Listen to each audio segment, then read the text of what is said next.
ain't no love in the morning. See, that's why you don't nobody be talking in the mornings. You gotta get a minute. Everybody be like, grr.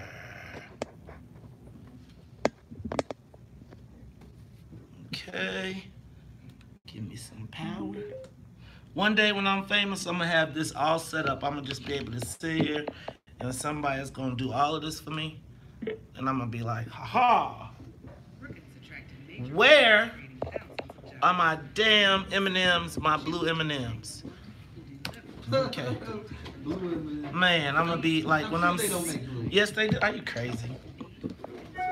Are you crazy? Did you say? No white. That's about the only thing that's not white in the world.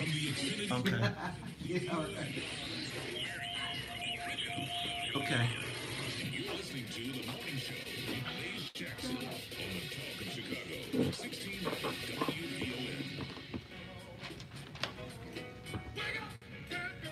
What happened to my intro? Oh, I was like, y'all gonna make me act up, huh? They better stay up out your folder. Rise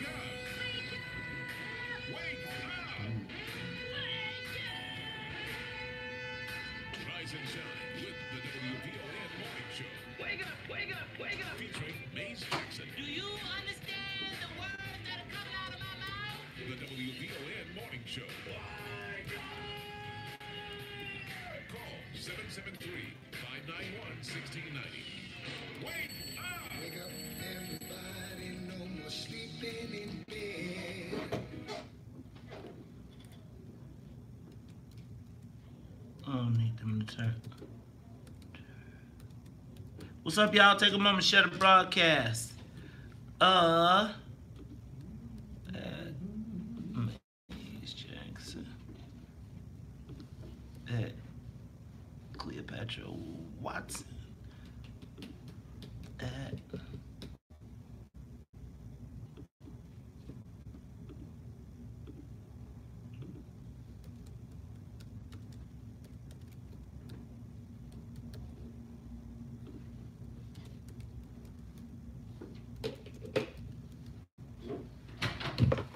Oh, God. Good morning.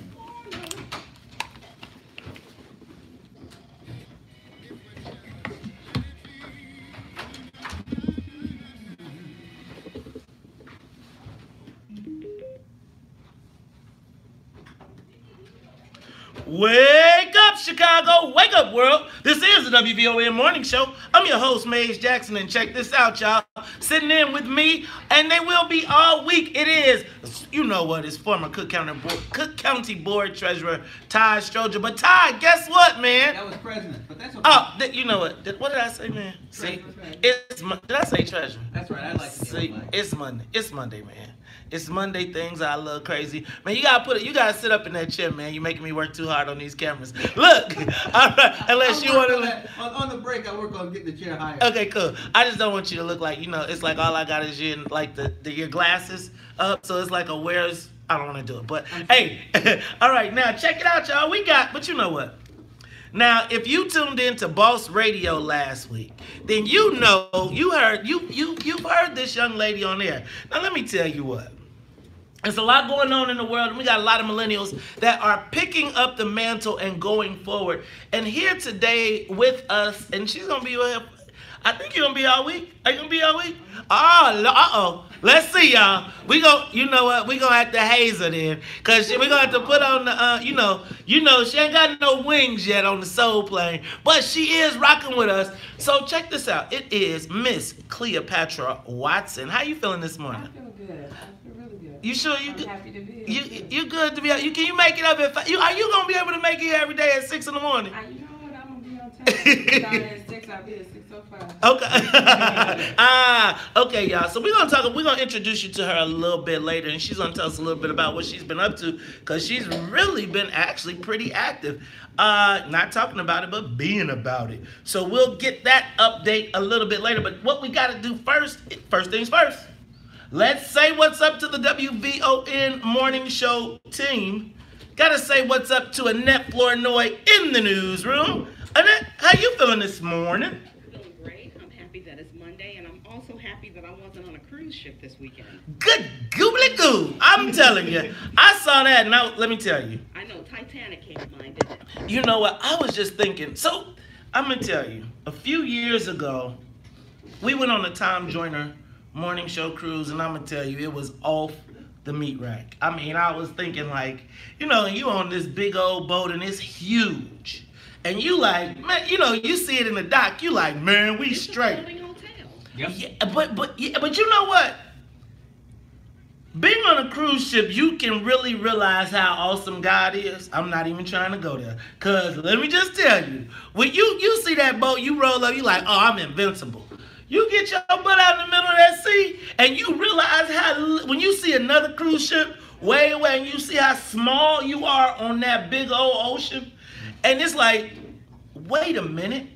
I think, I'm just telling you, we were on the boat, and it was a little rough sea, and we were in the elevators rocking inside the elevator on the hotel, and I was just thinking on the cruise ship, and I was thinking if anything happened, could you imagine the headline? I mean, Diana Ross was on the boat, New Edition was on the boat. I mean, not to mention Maze was on the boat, right? Maze and Kim. But I'm just saying, that and watching that storm just made me know how awesome God is. So let me just tell y'all what.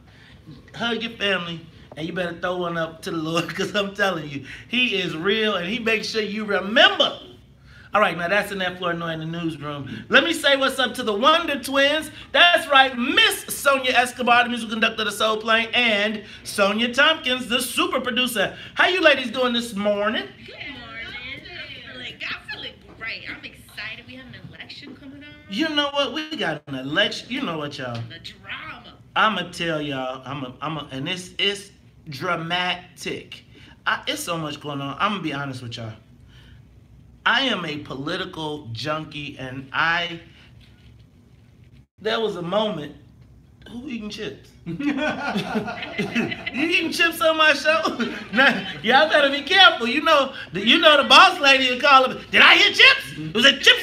Is it chips in the studio? No, you like them. I'm just playing. I'm just like, baby, we all making sure the boss lady know. Like, everybody. So, yeah, I'm going to tell y'all, it is, you know what, let's do this. Let's get the Soul Plane up to 50,000 feet. Let's get this thing in the air, all right? Good thing we ain't on the boat. All right, y'all. You know what? I had a really interesting weekend, guys. So, for those of you that know, you all know that my boy, my young man, that's my man.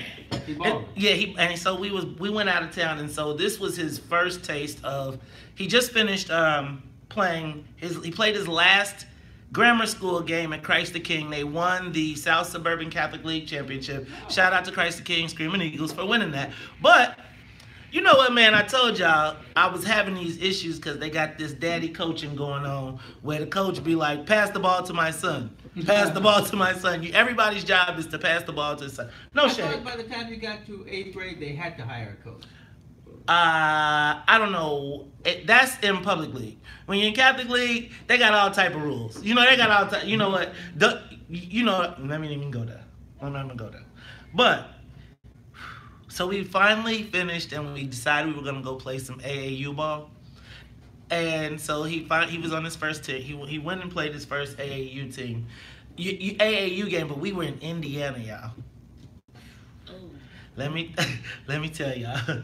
It's like I feel like I went back in time. And you know what? So I used to go to Indianapolis is my favorite small city. Like, that is a nice place. In the inner city downtown, and I really like that. But we were staying in the outskirts, in the suburbs. And I know every time I used to go, I used to be like, you ever notice this Whitestown, Brownsburg, and Zionville on the way in to Indianapolis? Like, that was real. Like, literally, Whitestown, Brownsburg, and Zionville. And they were all lined up going into, and I was listening to the stories, and those were literally sundown towns. But man, everywhere I went this weekend, I felt like white people was just out of control. Like they was not holding back they disdain. They was looking crazy, and I didn't even have a "What's in it for the black people" shirt on. But let me tell you how I fixed their butts yesterday. I wore my 761 gun club shirt, and all the white folks was looking like, we don't want no problems, no problems. But you know what, y'all? It just reiterated to me, what is our security plan? I'm just telling y'all. I was driving through Indiana and I saw all them white folks. It was signs for guns. Get your guns fixed. Get them repaired. Come pick up some. We giving away guns. And I was just like, hey, yo, for real, y'all. We live in this place in Chicago where they tell us, and I know they pumping up the gun violence and everything, but I feel like white folks are tooling up. You see how they banned all the guns in New Zealand? Like they just was like, that's it. Ain't no more automatic weapons, and now they talking about going to get them. Can you imagine what happened if they told these white folks in the United States they was coming to pick up your guns? There would be a fight. Yeah, it would be a I was gunslinging. Like you, seriously, you think these white folks giving up these machine guns? No. And so all I'm telling y'all is, it's a whole different world when you get outside of Illinois. You know, we talking about, and I ain't see no TV commercials about on the news. I ain't see no 50 shootings and no, because you knew what time it was. Well, you know, Mace, this weekend I was listening to something on the radio, and a guy was explaining, actually I think it was a woman, she wrote a book. She was explaining that this whole lone wolf thing, where people go out and they blow something up or shoot people, is a myth, that these people actually communicate with each other through the internet. Yes. You know what? So I don't believe that this stuff is not coordinated. I believe that they're not coordinating together, but I do believe that they like, all right, y'all, we sending these joints up. I'm going to tell you also, have y'all heard of this thing called involuntarily celibate? No. Have y'all been hearing about this? Okay, we need to, you know what, Sonia? We need to do a show on involuntary celibacy, because I keep telling y'all about. What's the chastity belt on you? No, it's Handmaid's Tale coming to life. I keep telling y'all. We're gonna talk about that too when we come back. It's Talk Chicago 1690 AM. We'll be back after traffic and the More weather. of the morning show with Mace Jackson coming up. I need a clock in here. Chicago. Oh yeah, I'm surprised there's I need a big clock. All right, y'all. I'm sorry. I'm trying to get my social media together real quick. I'm almost as tall as Cleopatra. In your dreams. You know what was sad, Cleopatra? What's that? Yeah, I found my old school sweater, 1981, and it had a couple of holes the mouse had got to it. So I got it and I brought it home. My daughter's 15, right? And she goes to the same school. I was like, you can wear this on School Spirit Day. I'm not sure it'll fit her. She's bigger than I was. Let me figure before you lose some cool points. What school is it? St. Ignatius. Where'd you go? Okay, I need y'all to get closer. I need y'all to get a little closer. Okay. You say Kenwood, huh? I know a few. Kenwood. All right, I know about the Kenwood people. I know about. Wait a minute, hold on. When did you go?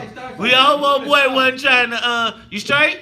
Well, yeah. You ain't got no stories, do you? The sweater that he was talking about precedes me. Yeah. Is it? No, I'm talking about Kenwood.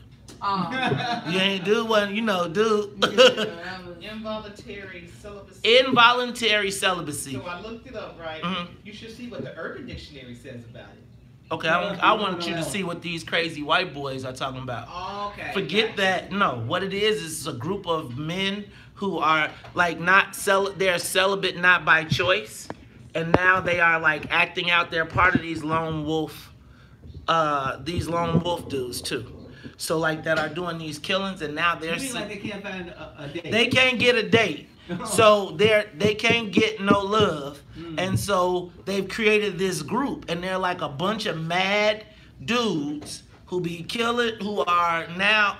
I'm telling. Okay, so look it up. What you're telling me, the Urban Dictionary explains better what Maze is talking about versus the other definitions from Wikipedia and everything else. Okay, there is literally a movement. I'm gonna look that up. Yeah. I'm just saying. Is it on the publicly speculate on a politician?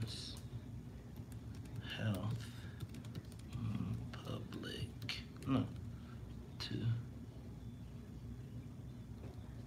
hell. Where did you come out of school, man? Hold on, let me get the camera. So proud of this. Bolingbrook Raiders, go Raiders! Cheer, cheer for Bolingbrook High. Carry the banner. Y'all don't even know y'all school song, do Oh, y'all? I know my school. Y'all know y'all school song. No, y'all don't. Ignatius, all your friends here today. Hail Ignatius with the hip hip hooray. Oh, God. Alma mater, devoted and true. There's no other just like you. Rah, rah, rah. You have Were you a cheerleader? For that right. Truth and justice too. Uh-oh. I forgot the last line. United we stand, and united will something fight for you. Now we learned that the first day of school. Man, Everybody learned. you had to learn it too. Yeah, we got like beat up.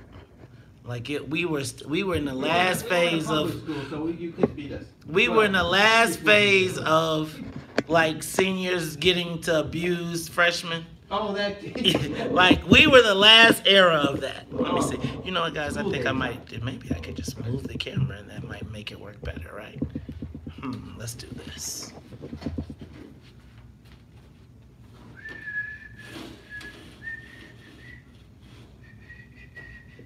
See, man, this was a bad Monday for me. I don't know what happened. I just didn't. You know what? Going to Indianapolis, like when I don't have a Sunday, like we played. So we played, and our last game was at 3:30 in Indiana, in Indianapolis. So I had a 3-hour drive coming back with no time to get into my space. Like on Sundays is usually the day I take in all of the news and I kind of formulate my thoughts for the week. Oh my God. And then this morning it just was like I was just zonked. Maze, come on, man. Yeah, I played basketball from 7 to 8:30. All right, we're back. That throws everything off.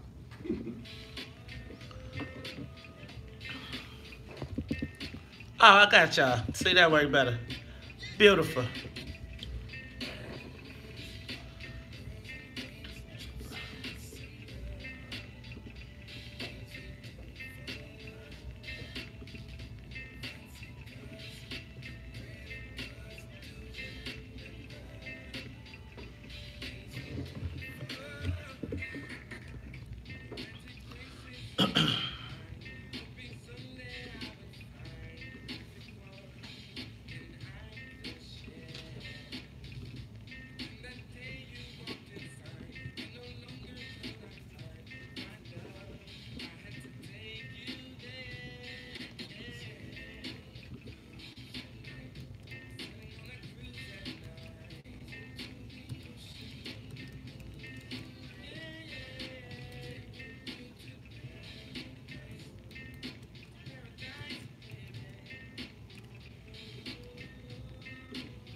Cleopatra, I'm about to ask you about yourself, who you are, all that good stuff, okay? Sure. All right. You are tuned in to the Talk Chicago 1690 AM. I'm your host, Maze Jackson. Sitting in with me is former Cook County Board President Todd Stroger. Todd, I got it right, man. I think I was a little bit off the first one. I called you treasurer. Maria Pappas probably be like, don't you do that. Why do you type of she come up here in a jogging suit? Come up here and be like, you know, I want to. That a long time. And she gonna stay there for a long time, because you know what, Maria Pappas, she got it kind of, she probably got that locked in. She could stay until to the end. And she's very healthy. She kept on trying to get me to go to yoga, but I never went. I should have gone. Yoga. Speaking of yoga, how about, huh? I've never done that. So you ain't really been a part of the morning show team for a long time, huh? Because you know, yoga was one of the things we used to do back here all the time. That's right. You know what? We did yoga. Otis Wilson's one. Oh, yeah, man. Ladies like, look. Okay. All right, y'all crazy. That was ridiculous. I was like, what the? And then I saw the whole leg stretch thing and all the girls. You know what? Let's let that go. Look, it's so much going on. Did I tell y'all that they found, what are the Democrats going to do now that Donald Trump is found not guilty of collusion? Now that Mueller said, Exactly. Let's see, here they go. Here y'all go. Go ahead, come on. So what? He just said, something happened. I can't say that he was part of it. but I can't say he wasn't part of obstructing justice. That's what I think what he said. He couldn't say that he didn't do it. They said there was no collusion, but they couldn't prove no obstruction. See, that's how they set you up, right? So it's like they start getting you up. They say, ooh, it's this big charge over here. Then you call your boy up like, hey, dog, you remember what you said? Hey, man. And then they like, you was obstructing justice. But you're supposed to call your guy and be like, let's just make sure our stories are straight. No? You're not supposed to just check. But at this juncture in our lives, what do you call them on? Everything's tapped and wired, so what do you do? Right. I mean, Trump cannot keep having all of these private meetings. Everywhere he goes, people are following him. So how are you supposed to connect with his people? I think that Donald Trump, I think that the Democrats put all of their weight into this Russian collusion, and I think that it turned out to be an epic fail. I think they may eventually hit him on obstruction of justice, but I think it would be a byproduct of not being smart politically, right? I think they created this whole thing and there was nothing there, but in the process... Well, no, there was something there. I'm about to say, there's a lot of findings. I mean... what y'all say? Go ahead. Attorney, what's his name? Michael Cohen? Cohen was singing like a canary. I'm saying, so you mean to tell me that the FBI investigation, Robert Mueller, he said, what did his letter say? He said it's going to be, we still looking for Russians? Is that what we still doing? Well, he said the Russians definitely were involved in the election. And they think that Trump and his people knew what they were doing and they actually talked to him, but he can't prove it. I was under the impression that he said that Trump, that the Russians were trying to get them to. They did not. They knew they were messing around. They tried to get them and they tried to engage them and they said no. But guess what? We'll talk about that at 7 o'clock when Amisha Cross, our D.C. correspondent, comes in. But you know what I want to do? I want to take a moment to welcome Cleopatra Watson to the WVON Morning Show. She'll be sitting in with us this week. You may have heard her on Boss Radio last week. She is one of the millennials that is out here doing her thing. She actually ran for alderman in the 9th Ward. I want to salute you for that. Now, I must be straight up. Anthony Beale is one of my guys. I'm not bugging out, but I do think that it is important that we encourage our young people, and I hope that at some point we'll have the opportunity to sit down and maybe we can. I really just want to make sure our millennials are prepared when they walk into these situations. But Cleopatra, welcome to the morning show. How are you, sis? Welcome to be with us. Talk to us. Tell us a little bit about yourself. So, you said it. I just wrapped up my very first campaign running for alderman in the 9th Ward, and I was very fortunate, and I feel like I'm just embracing the label here at the station. I'm the millennial. I'm the millennial. So a number of us stepped up and ran all across the city. So I must send some love out in the airways to those of us that felt like it's our season. And right now in Chicago, given the culture and climate and the apathy is as real as the air we breathe. So I'm hoping that in this runoff cycle in terms of our municipal election, that people wake up and wake up and realize what we want. All right. So check this out. We're going to talk a little bit more about that a little bit later, but welcome to the show. We'll be looking forward to your input, particularly from the millennial standpoint. You know, I always say... You're a Gen X, right? I am definitely a Gen Xer. Yeah. You know, a boomer, the last great generation. That's a shot across the bow. No, y'all used to say it. You know, everybody claims themselves as the great generation. I think that we have I'm going to say this. I think that they put these labels on us all the time, whether it's Generation X, Generation Y. I don't know where the numbers go. All I know is, are you for the black people? Because that's what I'm about. And if we all can move in that direction, regardless of what pillar you're on, then that's what I'm on. We got to figure out where we connect more than we figure out where we are different, because that is the challenge that they keep putting on us. So let's not let the generational. Let's start to talk about the generational, because I'm going to tell y'all what. I'm going to get in trouble. Should I get in trouble? Sure, it's Monday. All right. That mean I'm gonna have to deal with a whole week. Oh, yeah. So I'm gonna say we're gonna talk about this generational thing. Maybe we'll say that for 8 o'clock because I did see some generational stuff this weekend that I think, man, we can't keep building word processors in the world in the age of the smartphone. We'll talk about it all when we come back. It's Talk Chicago 1690. Man, I got a piece for y'all this week. Really? So you know about my award, huh? No, I don't. Not really. Well, actually, I know a little bit. Move your mic. Move your mic during the breaks. I know a little bit about your award. So I used to it. Well, yeah, I know a little bit about your award. I think that I just really want to make sure that you guys are equipped with the tool set because I feel like we are. I think just like what happened this weekend is an example of we're still politically. You talking about the rally? Or something else happened? Man, that look. Did you see the pictures? It was okay. So I want to do this without shade.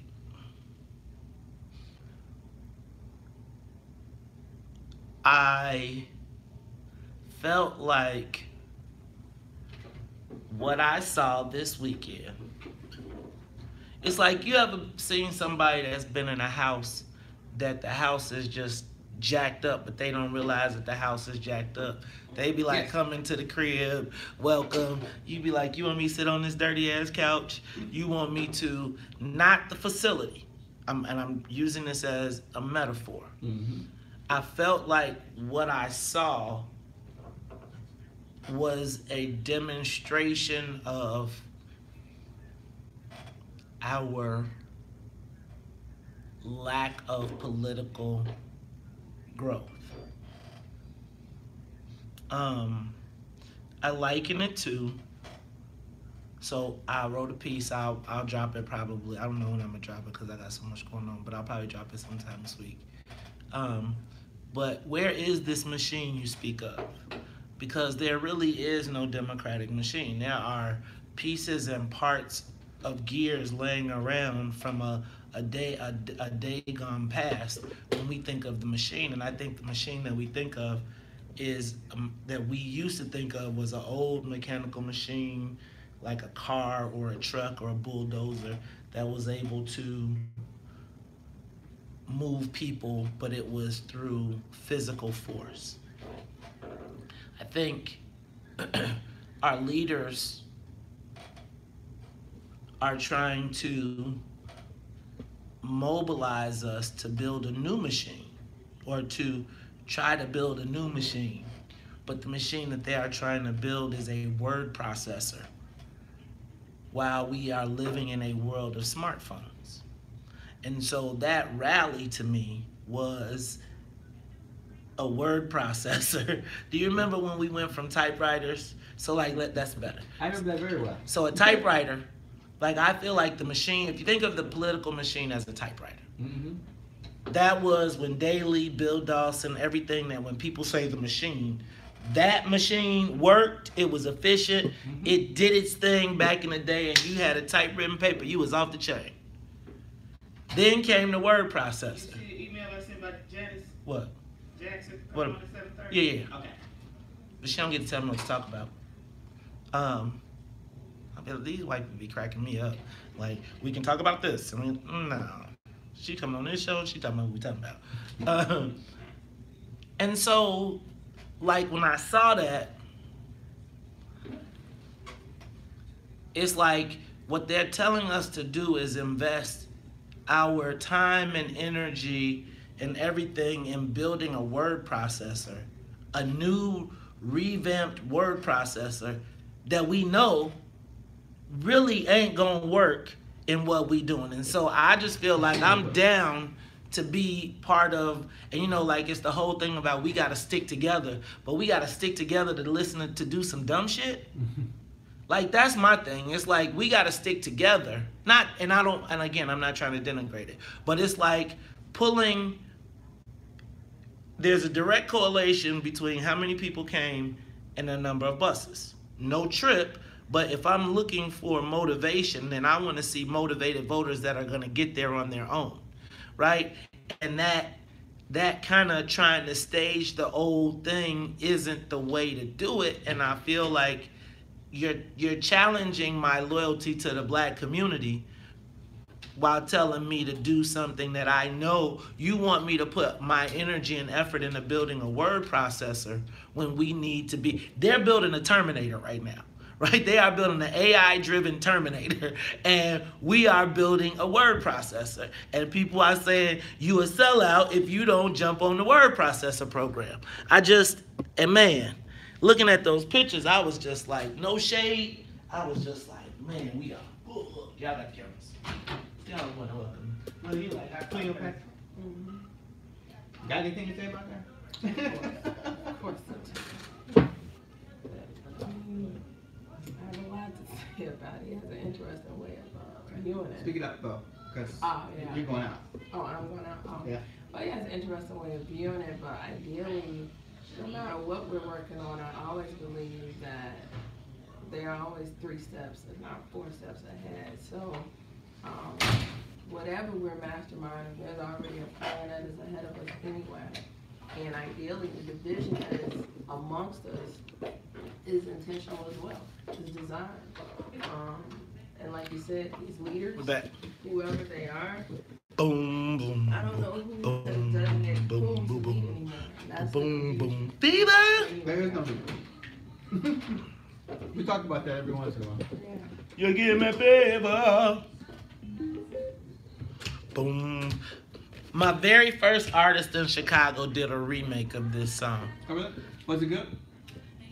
Yes. Pepper Chambers. I thought I was going. She actually went on to be pretty successful, like on the what do you call that market? What's the Chitlin circuit? No. Europe? Europe loves I can't think of, like, the girls are like very like a cabaret? Sort of like that, yeah. Uh-huh. Dum dum dum dum dum dum. You get boom boom boom boom boom boom boom boom boom.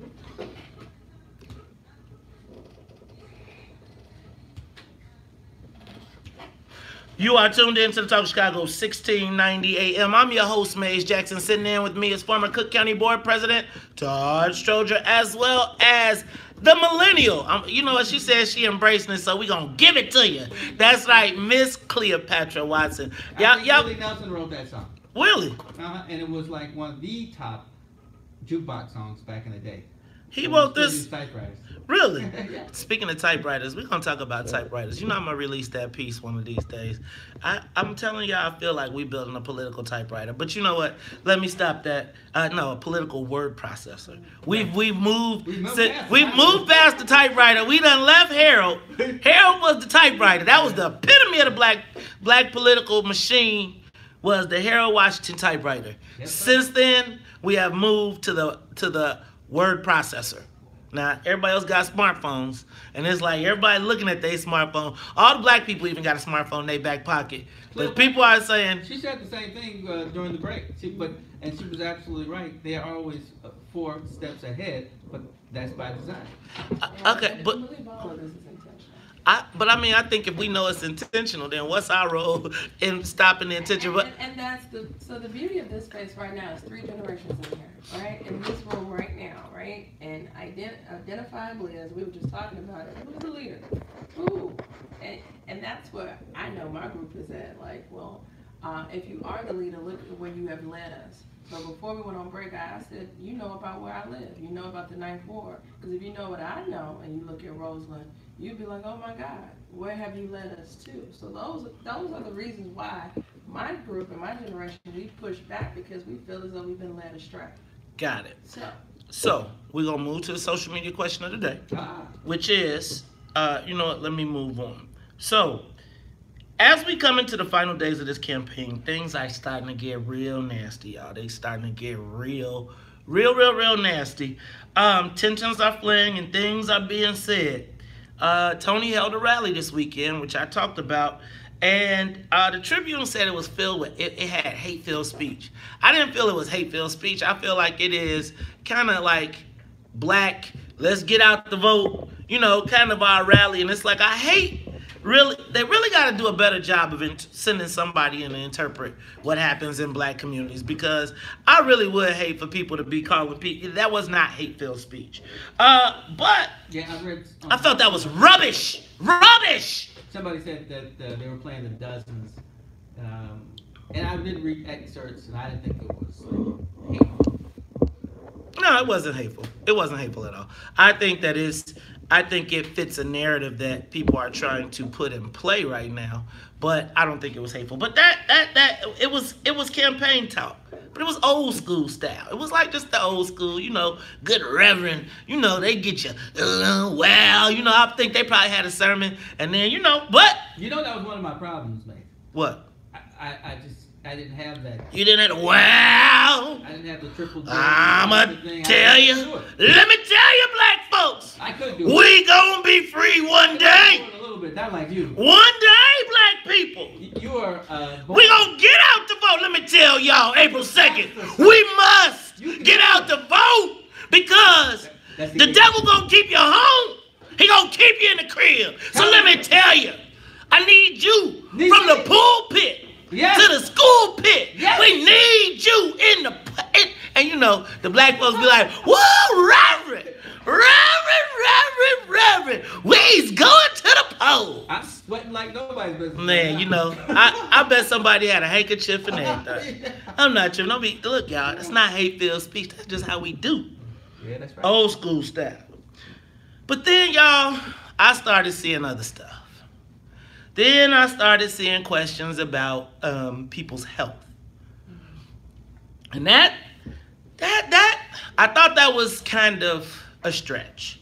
I realized that at the end of a campaign, people are trying to do whatever they can, say whatever they can to give their candidate an edge.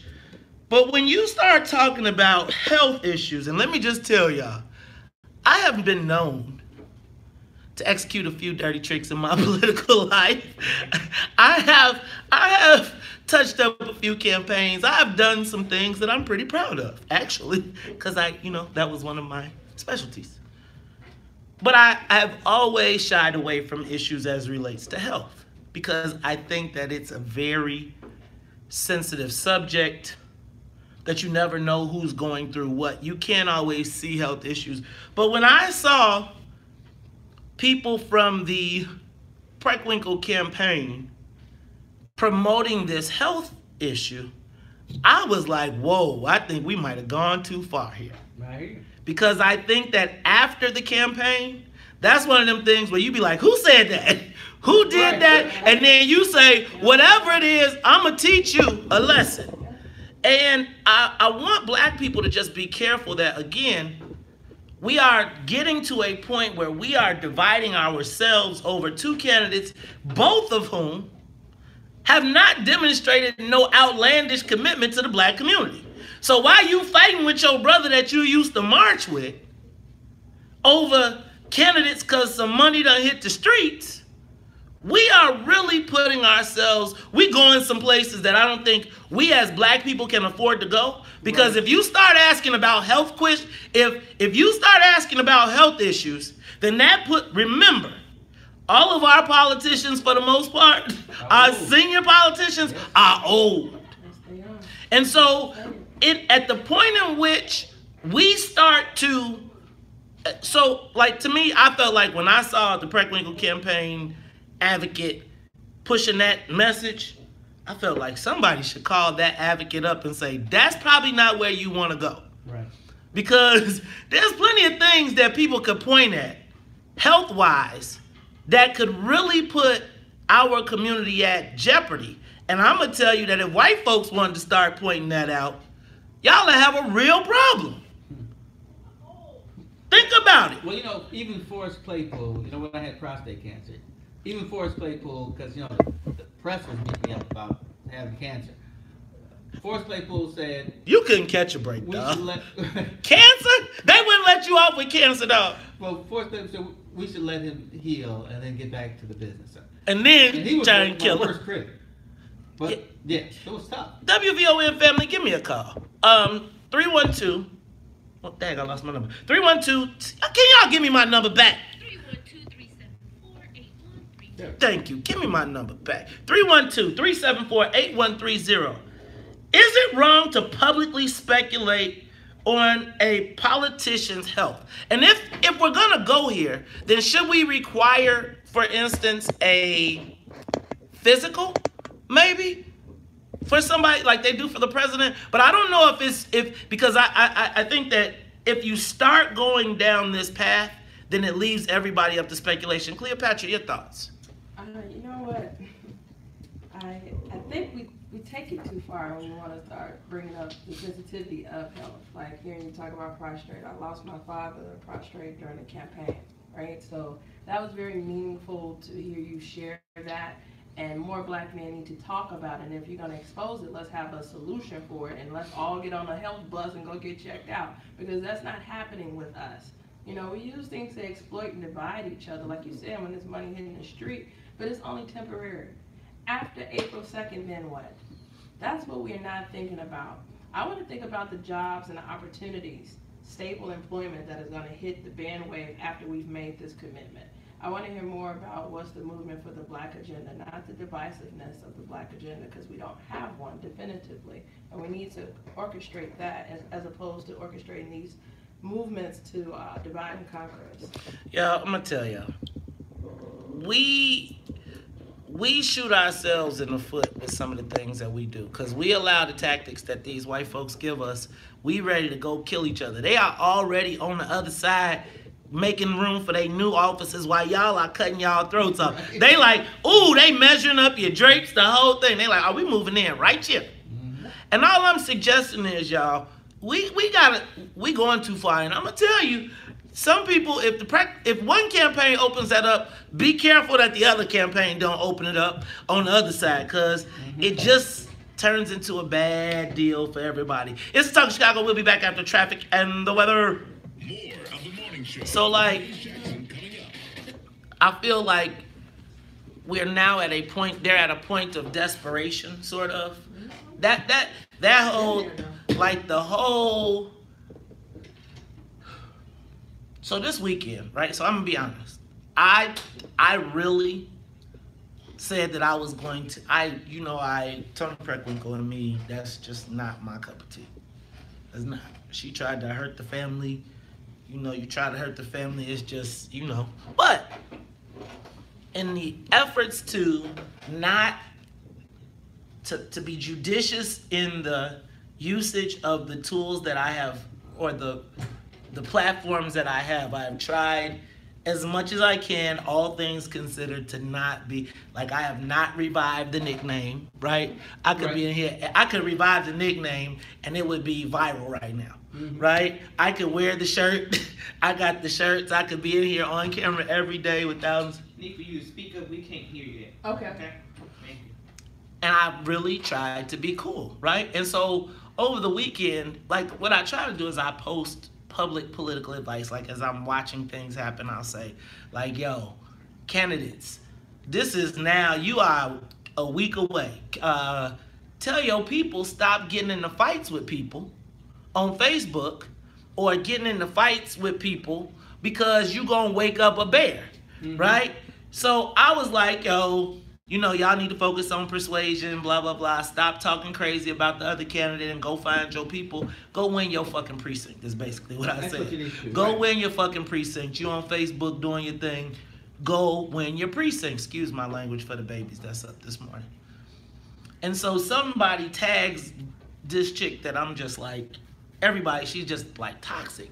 And so she starts going in like, you're a Republican, you blah, blah, blah, you took money, you. And it's like, I just told them I'm gonna chill. I'm gonna be neutral, right? I'm gonna try and call balls and strikes. sis, stop fucking with me, because I'm really trying to be cool here, and I'm trying to just not weigh in on this. You gonna keep on poking. You gonna keep on poking. Okay, so I just wrote OJ Preckwinkle that has gotten 10,000 hits on my website, like 10,000, right? The Facebook, social media metrics, every post, if I post, it's 10,000 people seeing it, whether you want to believe it or not. It's like, that's their metrics. So it's like, Tony has one ad on Facebook now left. She spent $5,000, and your ass decides you're gonna wake me, and I'm not even tripping. You gonna start fucking with me? I just told them I'm not gonna weigh in. So now I'm saying to the candidate, to the person, you're minuscule. But since you want to wake me up, because I feel like everybody feel like they get to just take a shot, right? You know what? Because he going to take the high road, I'm going to just take a shot. So let me give you an example of what happens when I say I'm just trying to mind my business in my space, leave me alone, and you don't come try and drag me out.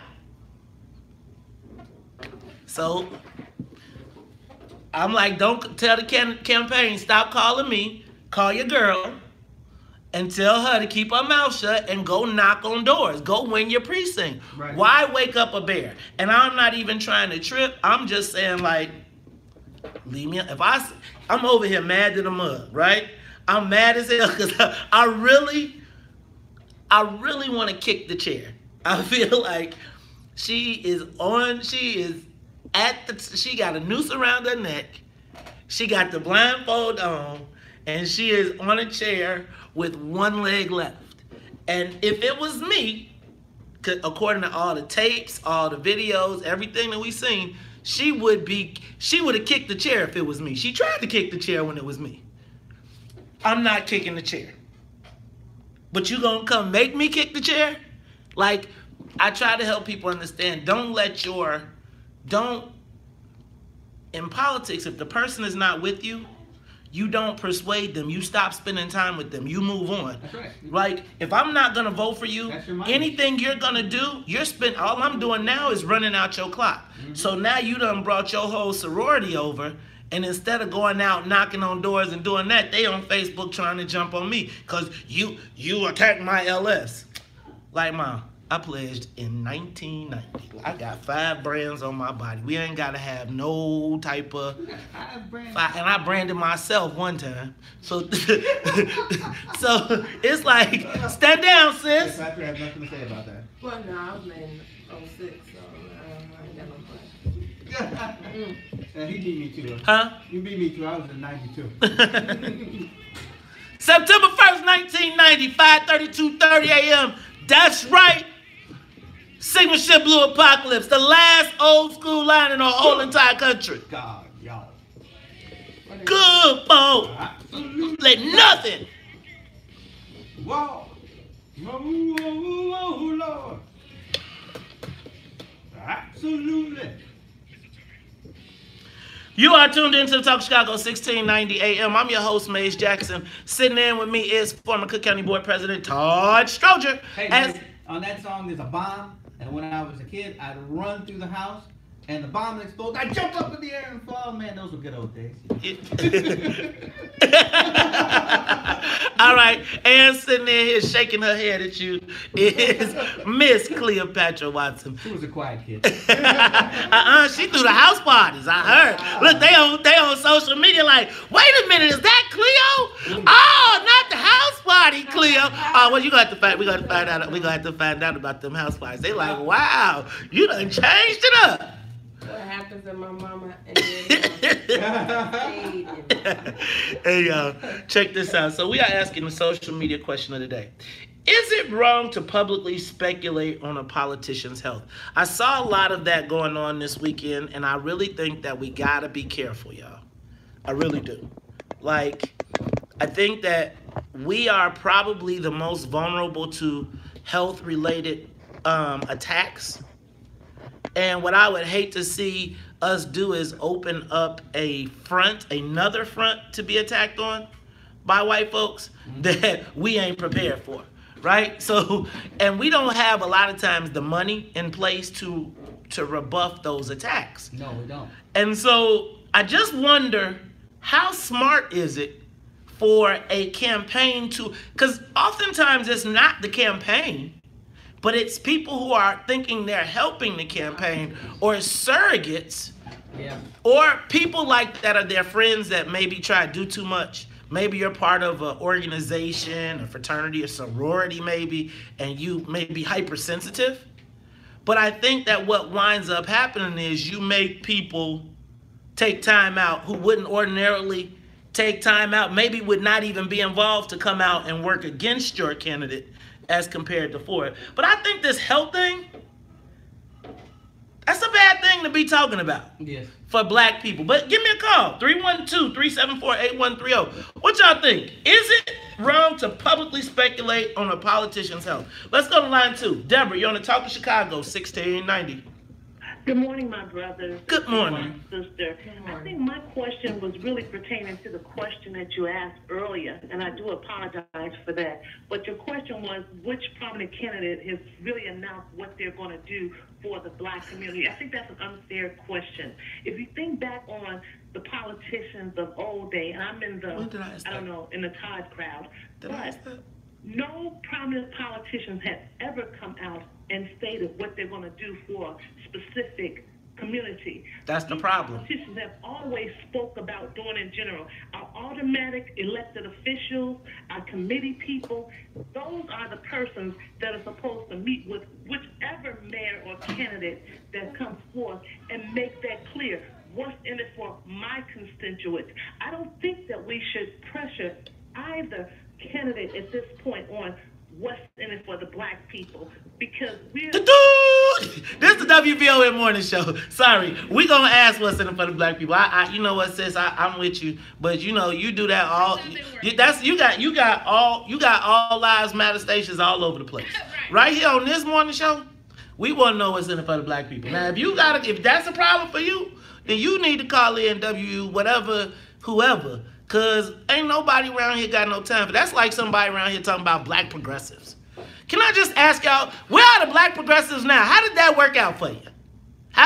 Was there any black progressives at the rally besides Chance? Hey, did y'all see Chance? I wonder how many people knew his songs. Cause there was a definite convergence of generations. Yeah, I don't know any Chance songs. I'll be honest. I think. What? I know. You don't want no problem with me. I've heard one that he was collaborating with somebody else when I'm in the car. But I don't listen to too much modern music. I know Chance more from his father and his commercials, which I always just love his commercials. So I probably should listen to his music. Cleopatra, that's your generation. Because I'm about to say this. So, I'm in the video with Chance as we're talking about elderly aldermen. And I appreciate the brother getting on the bandwagon on the early onset to give us a platform, so to speak. Now, in terms of how many songs I don't know many, but in terms of being black and progressive, that is a conversation I like to indulge in because it does matter. But as I heard this sister just talk, for at least, if not all my life, I'll be 32 Wednesday. And black, on the south and west sides of Chicago, black suffrage has happened prior to my life and existence because politicians have not stated what are they going to do for blacks in this city. And it has continued, and it has not gotten any progression whatsoever besides it getting progressively worse. So if these two candidates do not definitively come out with an agenda for what's going to happen with us, the black exodus will continue, and we cannot continue to ignore it because this is happening. All right, we got to stop now. We'll be back after traffic news and the weather. The Talk of Chicago. 1690. You're right. What? 8 o'clock right there. I mean, I can't. This is too hard for me because I got to close out my segments. All right, look. It's Talk Chicago 1690. 8-ism. Take a moment, share the broadcast. I think that it was, I think it's wrong to publicly speculate. I think if we're going to do that, I think we just need to require a physical. Because what exactly was the speculation? They were saying that Lori has tremors And so She it's might have, like. so somebody was saying she has Parkinson's, but Parkinson's doesn't change your mind. It is and it can be controlled with whatchamajigams. Like Michael J. Fox, I always think of Parkinson's and think of Michael J. Fox and like all that. That's what makes what's in my mind. So you got Muhammad Ali and you got Michael J. Fox. They had stuff that he could control his tremors with, but he chose. Butler, Commissioner Butler. See, I just think like if you open that door, then there's a lot of doors we can open, whether it's about age, all types of stuff. Well, see, we're taking it too far, because that's not cool. No. That's the black operative space. Now that's but she wasn't an operative. She is her sorority line sister. So she just an instigator. Basically, but what it is she thinks she's helping her friend by putting this stuff out here. And what it is it's like a negative reflection on your sorority, and it's a negative reflection. It's like you're not helping your candidate. Now you're just enjoying creating enemies. Like I think some people enjoy being infamous as much as they enjoy being famous. And right now she's getting the most action social media wise. Because she thinks, I told them, and it's like, yeah, you told me, but everybody we know is just going to be like, well, don't vote for a candidate. That's all. You know, another thing, when we think about it forward movement, is that after we still got to work together. Yeah. The city still got to keep moving. That's right. That's right. Well, fact, actually, I guess Laura Washington wrote an article, I didn't read it yet, about Lightfoot and Craig Winkle will have to work together. We gotta work on this rule. Period. They don't have to convince me. And the whole, whether it was Tom and Rom and Tony, and look at their working relationship, something has to improve. This is so unproductive. Yeah. It does, but so hopefully this time around, if the results favor Lori over Tony, She was like that in the other station when we went. 8/3, so we still just function. That's true. And actually, as Maze was saying, this actually, once you start talking about something other than actually running and politics of it, now you're not doing your candidate any favors, because now people aren't paying attention. They're not paying attention to her anymore. They're paying attention to your argument over here. Ooh, let's argue about this. So the candidate doesn't get the information out, people stop paying attention to her. Like now I agree with Maze. Instead of you doing this there, you would be at the doors. It's a lot of things, the shoulda, coulda, woulda, in terms of where you spend your time and energy, because you don't get it back. You don't get either of it back. No. All of it. What do you do in real life? My real life job. So for the past decade, I've been responsible sending youth to college. Oh, you're silenced right now. Well, my dad. Of course, I'm 56. Yeah, but I can remember how old you are. So my daddy knew him well. So yes, I do. Actually, I attend his college every year over there in Tooling Park. So I love his work. In fact, I knew Dr. Claire Fitzpatrick. That was a good running buddy of his. She's retired now, but she worked for a very long time with Trio and all of that good stuff. So now I am seeking opportunities politically, of course. But did you see the article in the paper today in the Sun Times? I think it was editorial. It's basically, it said, even with all these people, paying this outrageous money to get the children in by screwing the record, the real barrier is the cost of education. True. So I know tons of people who were admitted to Northwestern, but couldn't afford it. They couldn't go. Well, and that's the thing. So once you start closing the achievement gap, so yeah, that's what I do for a living. But once you start picking at this, then it's something else. But it's always been the economic gap. Like there was an article that surfaced about 7 black kids were admitted to NYU. Out of how many applicants? Top university. Absolutely. But with that being said, the deterrent typically is finances. So many of the kids won't apply anyway because they don't believe they can afford to get in, let alone academically. Except me, I'm not going. I can't. Right. But to Silas' point, my dad used to do the work too. Let them decide. Apply anyway. And if typically if white folks want you, they're gonna find the money. That's what it boils down to. I mean, that's what endowment funding is for. I mean, if they're gonna invest, then they're gonna invest. And to that article about the stars and all of them abusing their power and privilege, that's been happening since before I was born. So it's nothing new. Yeah. Money always prompts. Absolutely. What up, y'all? It's your man Maze Jack. I'm back in the building. Hey, yo, I'm looking for some people for tonight too. If you are interested in trying to, I got an action I'm taking. Some things I need some people to assist with. Some things I'm doing tonight. I need some volunteers. If you got some time tonight, holla at your boy. No. I used to work for an organization. I have a civic community organization. But, Take a moment, share the broadcast. If you are free tonight from 6 to 7 and want to be involved, want to send me an inbox me your phone number. Can I be best servant? That's what I really want to figure out. What we're all. Take a moment, share the broadcast. Who rocking with us? What up, Tom Watson? What up, Tamiko Hope? What up, Leah Charrier? What up, Carl Murray? What up, Oscar Ortiz? Or is that a social worker? Oh, that's right. What up, Brenda Rogers? Yeah. And what about you? I went to Xavier, New Orleans. Mm-hmm. Yeah, I'm familiar. I led a lot of college trips too, so I've actually been there. Oh, yeah. Where you get that door top? Yeah.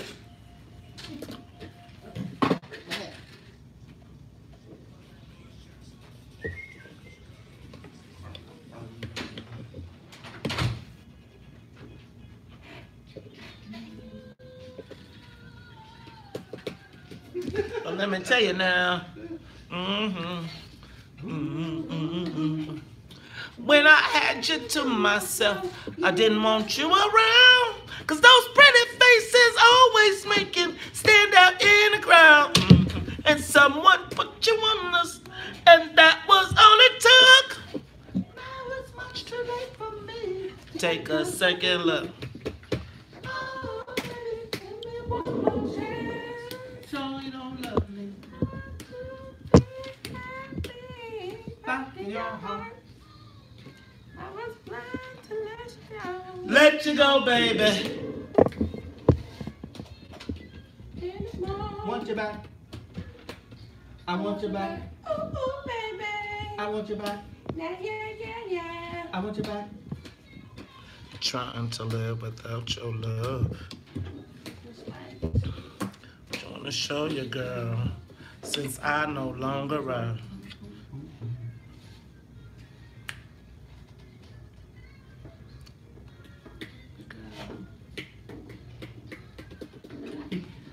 You are tuned into the Talk of Chicago 1690 AM. I'm your host, Maze Jackson, and sitting in with me, it is the WVON Morning Show team. Got to say what's up to Annette Flournoy in the newsroom, as well as the Wonder Twins. That's right, Miss Sonia Escobar. She's the musical conductor of the Soul Plane, as well as Sonia Tompkins. She is the super producer. Now let me say what's up to former Cook County Board President Todd Stroger, as well as I got to say what's up to Miss Cleopatra Watson. She's rocking with us this week as well.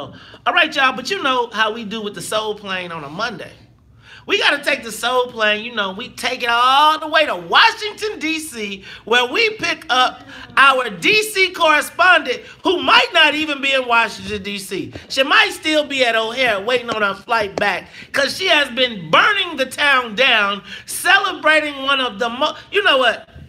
It has been one of the best birthday weekend celebrations to follow on social media ever.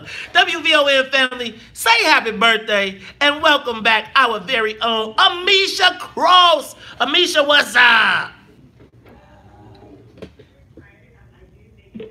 There's some slight issues. But yes, really excited to be on the show. Well, Amisha, I'm gonna say this. You know what? I am so upset. I was following you on social media as I was in Indiana. Like, dang. I wish I could have went to the parties and the Moe's Cantinas. In 20 minutes left, we'll be out of here. And I was like, you know what? That Amisha Cross came in, stormed the town, and blew up. You know what, Amisha? You are an integral part of the WVON Morning Show. Been with us since the very beginning, so happy birthday. Oh, thank you, man. Now, Amisha, I need to clear my throat. So, Donald Trump, Russia investigation, no collusion. What are the Democrats going to do now?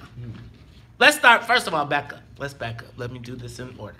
First of all, Amisha, please tell us about, apparently, Robert Mueller concluded his investigation, turned over the report to Attorney General William Barr, who actually hired him in his first term, and then he returned a statement that basically said Donald Trump was not guilty of they could not find evidence of collusion. However, obstruction of justice could be a potential issue.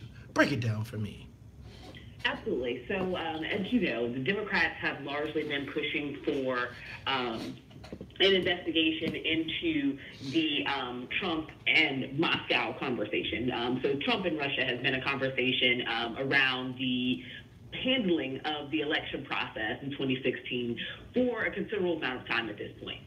For the past 2 years, the Mueller investigation has been going on, and its main goal was to weed out and prove that there was some collusion, if not from Trump himself, from top leaders of the Trump organization. We all got a shock, pretty much, over the weekend when basically he ended the investigation and announced that he was going to be forwarding the memos on, and we would soon be able to find out what was going on. Now we know that the memos have been forwarded to William Barr, and they will come to Congress as well. Within them, there has yet to be anything that has showcased that there was collusion, which, as you recall, the president has said from day one. And I think that this is a huge blow for the Democrats. What is not there is a unequivocal note about there not being any obstruction of justice. And I think that we do have to make the distinction there. So I do agree. So this is what I feel like, right? I feel like the whole investigation was about, was he messing around with Russia? And in the process of trying to get himself straight to make sure he didn't do nothing, he did something. Is that what happened? Exactly. I thought What you've seen in the past, if somebody is following you for 2 years plus, the likelihood of you being brought up on something that is not relevant to what you were originally, what they were originally seeking is very high. So that part, it shouldn't be necessarily surprising, but it does mean that now the move is going to be more towards what's going to happen at the state level in terms of some of these, some potential charges, with New York, Illinois, and several others trying to lead on that. Beyond that, at the federal level, Democrats in Congress right now have to have something to hold on to. So there is going to be a lot of conversation over the next few weeks about what this does mean and what it doesn't mean. But by and large, they're going to have to swiftly move the conversation away from anything that looks like Russian meddling, because it's something that we don't have enough evidence to prove. So I guess my thing is now, because I feel like we spent the last 2.5 years? 2.5 years talking about this Russian collusion. I feel like this is another one of those nails that's going to be like Donald Trump, like I told you so, and now it really is going to start to look like a witch hunt. You think? No? Exactly. And I think that the other point here is the sheer cost to American taxpayers. This investigation was not a free or simple process. You're talking about millions of dollars. And I think that you have questions that people are going to have. One, because the American public, despite how many on the left would have liked to believe that the American public really wanted to push for this, did not. Every single poll that has been taken since the spring of 2017 showcased that this was not a priority for voters at all. It wasn't in the top 5, it wasn't in the top 15. Right, and so what? This is my question. So understanding that it's not such an issue to American people, why has it been such an obsession for the Democratic Party? And kind of like, what do they do now? I think there was a belief, to be honest here, Mays, that there was going to be something there, that Trump was going to be sloppy. You know, a lot of his tweets and other things and just the way that he reacted to the investigation and announcement, I think that they thought that there was some there. In addition to the fact that Don Jr.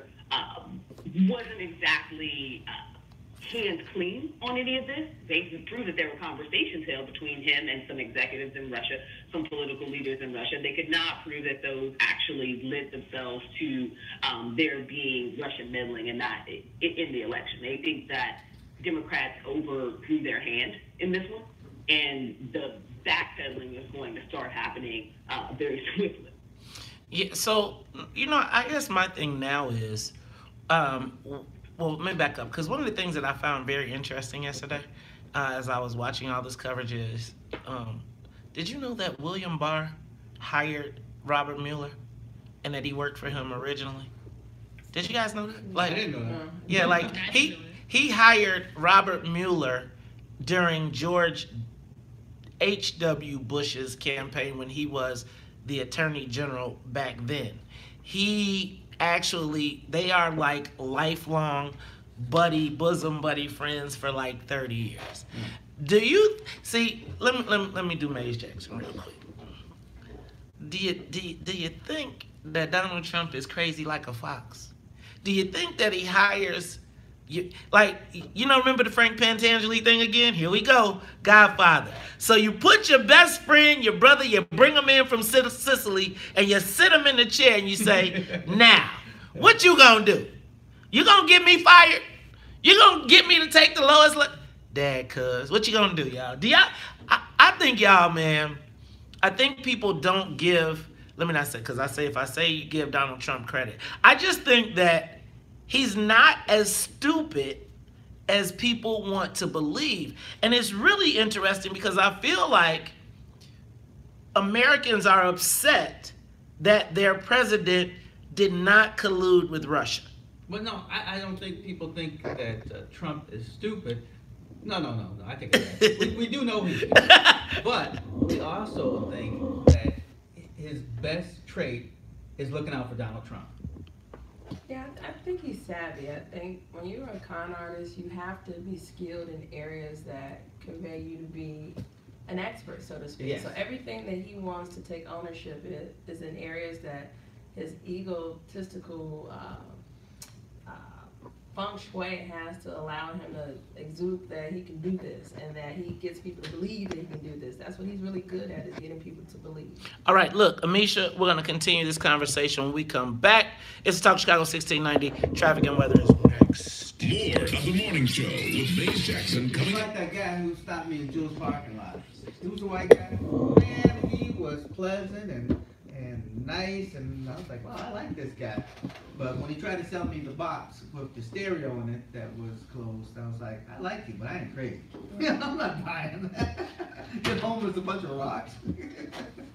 Yeah, just Wayne had me come first. Exactly. Yeah. Yeah, I just think Trump was really good at getting people to believe. And that's a talent. It is a talent in itself. Yeah, like you were saying, like the whole pastor antic, I don't do it either, but when you can get people to believe, that's a talent. Mm-hmm. Whether or not you're leading them in the right way, that's when you get abusive. That's not, but like you're saying, that may not be your goal. Your goal is to get people to believe. That's all. That's all your goal. That's the businessman in him, like Trump University, which failed. Yeah, right. But he got people to believe that I can teach you how to do real estate. I'm a real estate tycoon. Mm-hmm. No, he's pretty much a thief, but and that's all they wanted him to do. Steal. Yeah, just convince people that this will work. Absolutely. So, let me ask y'all. You think, I think that this is the beginning of the re-election of Donald Trump for president. I think that Joe Biden and Bernie Sanders are going to cancel each other out. But can I tell y'all what? I had a bit.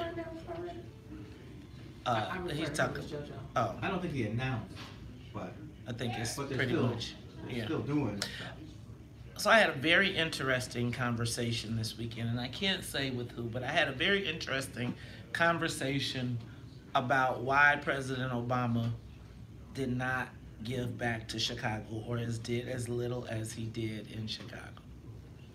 And I'm going to say that I have a very new perspective. I'm not saying that I agree, but I do have a very, very, very nuanced perspective now on what, I mean, it makes sense. I don't agree with it as a Chicagoan, but as a political person, I 100% understand now why he did it. Now, I'm not saying I agree, but I understand.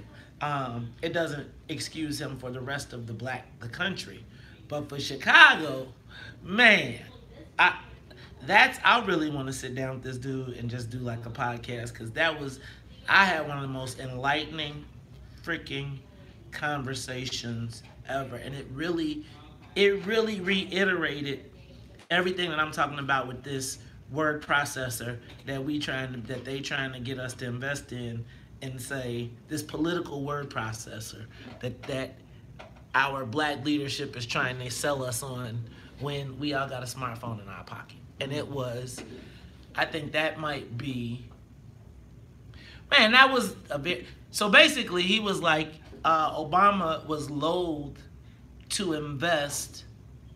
When you make a concerted effort to say you're gonna go around the system that exists to get to success, because if you would have followed the rules of the system that exists, you would still be a state senator, but you decided you were going to purposely go around that system.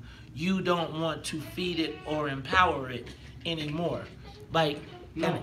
And it's so, why do I give these hundreds of millions of dollars to the state so that that dude on Mattis on Pulaski can use it as a weapon to even become further more empowered?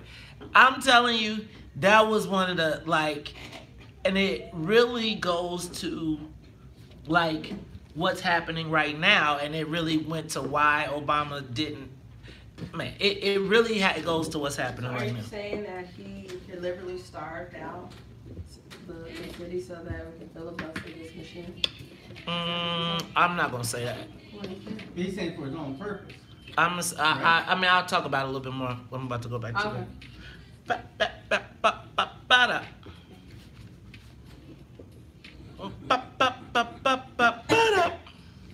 Well. You are tuned into the Talk Chicago 1690 AM. I'm your host, Maze Jackson. Sitting in with me is former Cook County Board President Todd Stroger. I got Cleopatra Watson in as well. And on the live line, it is our Washington, D.C. correspondent, Miss Amisha Cross. Amisha, you know, I always appreciate your perspective. Why does it feel as though Americans, particularly Democrats, are upset that there was no Russian collusion? Like, it seems to me like there's a deflating in a desperate grasp to figure out, well, hold on, that ain't it, it's not over yet. Why do I feel like there was a desire to have the president be a Russian spy? When you expend this much time, effort, and taxpayer dollars, there has to be something that you can come back and tell the people. And I think that part of their urgency here is also because the president is taking his victory lap. He was taking this lap before it was actually released, which I think should have made Democrats, should have gave them some pause. There was never really a shake in this man. And I think, as President Stroger said earlier, when you're used to doing something for so long, and by doing something, I mean, we know that he's had some shady business deals. We know that he's had people follow up on him before. This is somebody who has shoved and jived his way through a lot of situations. The expectation that he would have not been able to do it now, or that he would have not done whatever his misdeeds were in a way that would not be easily traceable is very confusing. He's made an entire career off of this. So I think that there was a lot in him, a lot of confidence that nothing would show up. And Democrats, to be honest, I think that Nancy Pelosi was leery as well. There came a point where she actually pulled back all of the calls for impeachment. The impeachment calls were originally designed not around his behavior in office, but an idea that there was Russian collusion for him to get there. And I think that the moments when she said that, you know, we're going to back up on impeachment and kind of alluded to it in that way, we should have known that this was going to go down and come back with nothing. Man, and so having nothing, how much do we know how much this thing cost us? And when do we get back to the American business? Amisha, do you think, first of all, what's next for America? What do you think as it relates to this whole process? What's next for America? Right now, the Democrats are pushing for there to be a public release of the report. A public release of the report, to be honest, does not give America any clues into what's going on, but because they pushed on it for so long, a public release of the report is what Democrats want to see. And this public release of the report more than likely is not going to include the entire report, but it is going to include some tidbits. For legal reasons, it's not going to include the entire report. But even with that, it's going to be a thinly veiled attempt to try to move forward in something that I feel like they need to move past to have any success in 2020. Right now, we should be focused on the election. We should be focused on the candidates. We should be focused on making sure that we are listening to the top priorities of Americans, and that's the economy, that's housing, that's healthcare. If you're having a conversation outside of that right now, you're setting yourself up to lose again. Speaking of lose again, what is your handicap the race, the presidential race coming up? We got almost 20 Democratic candidates, is it right now? And then you got President Trump, who is now about to shake off this Russian collusion investigation and get to making new nicknames up for people. What do you think? I'm telling you, man, he be making them nicknames that stick. Talk to me about what are your thoughts on the upcoming presidential election. Does Donald Trump have a chance to win this thing again? With the way that the numbers shake down, he does. And he does because Democrats have yet to create a salient message. The message can not only be we need to get rid of President Trump. That will not work because President Trump's strategy is he's going to run on an economy that is doing a lot better. And by every measure, unless something happens that deepens the gap before the end of 2019, which in most projections is probably not going to happen until end of 2020, early 2021, he is going to sail through this thing on a very strong economy, bottom line. And I think that that's going to be a very hard message to crack. With that being said, we have a lot of candidates, several candidates who, and to be fair, in our last election, the crisis came that we didn't have enough candidates. So now everybody and their mama has jumped in. But we're also waiting to see what Biden's going to do. And I think that Biden at this point is creating shakeups with conversation around whether or not he is looking to pull in Stacey Abrams as his VP choice. And we see what Beto is doing. His fundraising has been astronomical. Can his and I'm not a huge Beto fan personally, but can his wait, stop. Let me stop right here. Let me just stop right here. So let me guess. All the vice presidential candidates, let's see, Andrew Gilliam, Stacey Abrams, and Beto O'Rourke. Everybody who lost. And seriously, can we do better?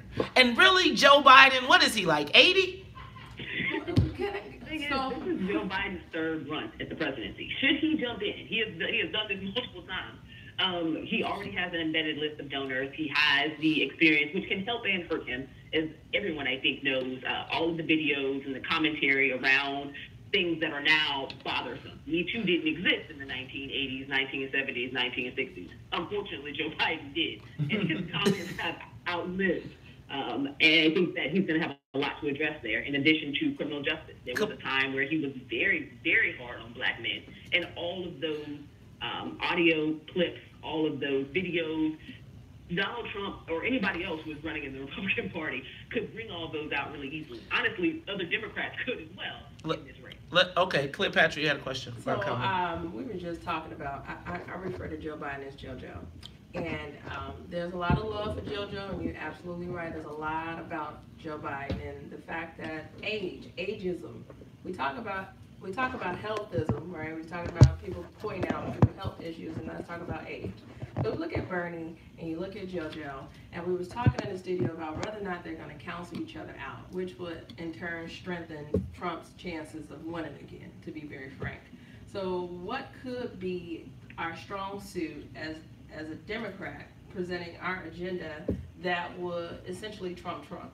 That's what I want to talk about in terms of, well, what do we do next? Because if we look at age, a number of them are past a certain pinnacle, if you will, in terms of whether or not they would have longevity. Not one term, but two. Because that's what I believe the United States needs, is 2 terms in terms of turning it around. Got it. Amisha? Us thinking about age in the context of our elected officials is a very new thing. and the presidency has been known to have older individuals not only run but be successful. And in the two-term thought process, the point of us having a VP being the second person was if someone was to fall sick, ill, or whatever. But with that being said, a lot can happen in 4 years, and we're watching it now. And I say that because we have to understand how the pendulum swings. The era of us having an eight-year presidency is not a longevity process. Our former 8-year presidencies were, what do we have? And our past 3 presidencies. That's how it turned out. But if we go back through the course of presidents of the United States, that is actually not as common as you might think. So I think that we have to not be short-sighted in how this has worked. America is used to the transition of power, whether it lasts within the same party or whether it flips to the next one. It's not often as common to have someone who has 2 terms directly. Amisha, I got to stop you right there. It's always a pleasure to talk to you live from D.C. It is our D.C. correspondent, Amisha Cross. Amisha, tell people how they can find you. Absolutely. You can find me on Facebook, Twitter, or Instagram at Amisha Cross, and you can watch my show, Crosspoint. That's right. That's our girl Amisha. Excuse me, our woman of Washington D.C. It is Amisha Cross. Hey y'all, we'll be back after traffic and the weather with Janice Jackson. Miss Jackson, if you're nasty. From the WVON newsroom, here's our. All right, y'all. We talking to Janice Jackson next. Janice Jackson next. How old is Joe Biden? Too old. I think Joe Biden might 70. be like 70. He's over 70. No. They both old. I don't think neither one of them should be. Something like that. 76? Okay. Hey, y'all, take a moment to share the broadcast. Who rocking with us? What up, Susan? What up, Ready Rock? What up, Craig Nash? What up, Sadiq? Hey, Sadiq, what you doing tonight? I need some peoples. Call me after the show. Call me after the show. What up, William Torch? What up, Eddie? I want to talk to you. Why you treat me like animal? What up, Salim Wakil? So you're a philosopher? Yes. What up, Lynette Brady? What up, Sonia Tompkins? What up, Yashika Wadley? Richard Robinson? What up, Alonzo Johnson? Carmen Coburn? Konisha Ray? What up, Laverne Smith? Patrice Roberson? Melvin D. Griffin? What up, Leah Charrier? Are you back? Leah, I could use your help tonight, too. What up, Greg Ballard? What up, Brian Boone? What up, Carlton Brown and Lorraine Little? Shout out to Brendan Richardson. What up, Mob? L Dub, shout out to Larry Lust. Hey, L Dub. What's up, Frank? L Dub, I'm gonna tell you, dog, it's gonna get hot around now. I'm hearing some things. You just know you're my dude, though, regardless, until the world blow up. What up, let me see. Who else am I missing? See, I hate this. What up, Rose Dean? I want to tell y'all, Rose is a convert from the Joe Walsh Show.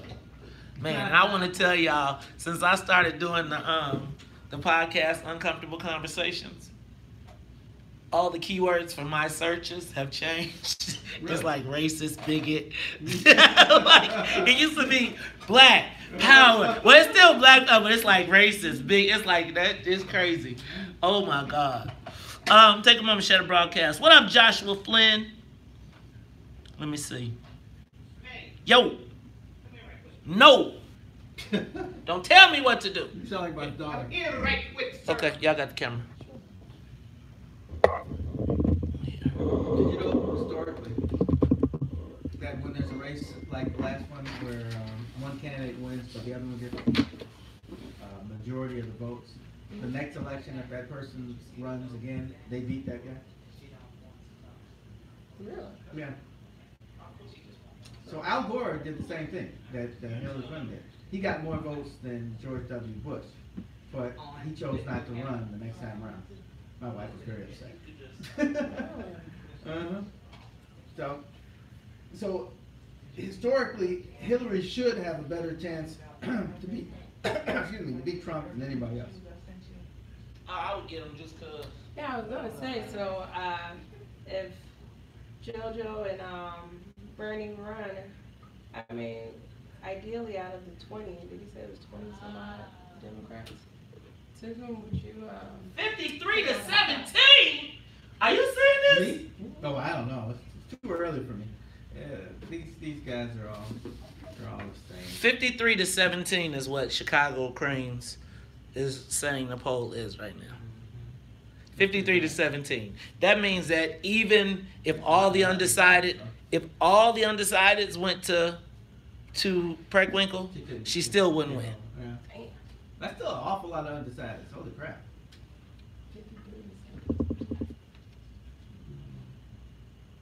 You don't know where they cover them.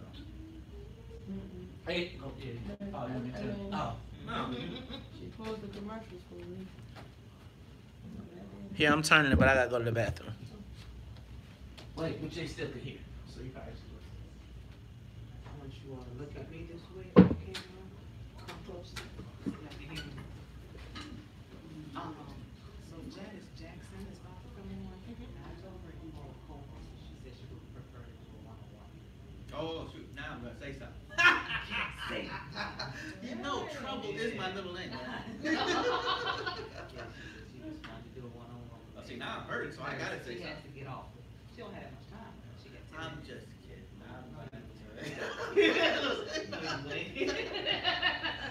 Give her her I just time. wanted to tell you all that. She only wants to talk to the listeners. So, yeah, I'm about not 10 surprised. minutes. What's she talking about? The good things that CPS so far has been. Of course. Everyone talks about bad things. Hey, that's what we invite her on. Because that's what's been showing. All this stuff she's been doing lately. Just started to spend on that. And I'll be like, well, let me ask you something. She'll be like, All right. not ready. Yeah. It's okay. No, I don't think. Appreciate you. I don't really ask very much. I ain't got nothing else. I mean, I know what my comments about the school, but it's not just about the school. It's just black people. Yeah. All right, y'all. Take a moment. Share the broadcast. Grab your mics. We about to talk to old Janice Jackson. Yo, what up, Anthony Beckham? Shout out to Chicago Hoops and our Indiana trip.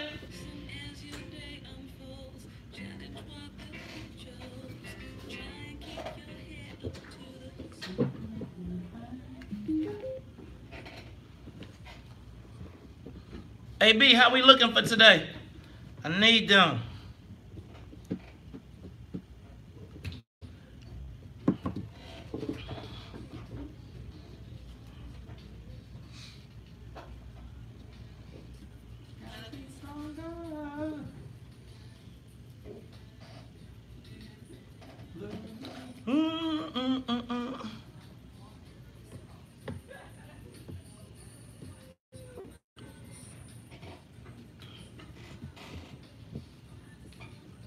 She on?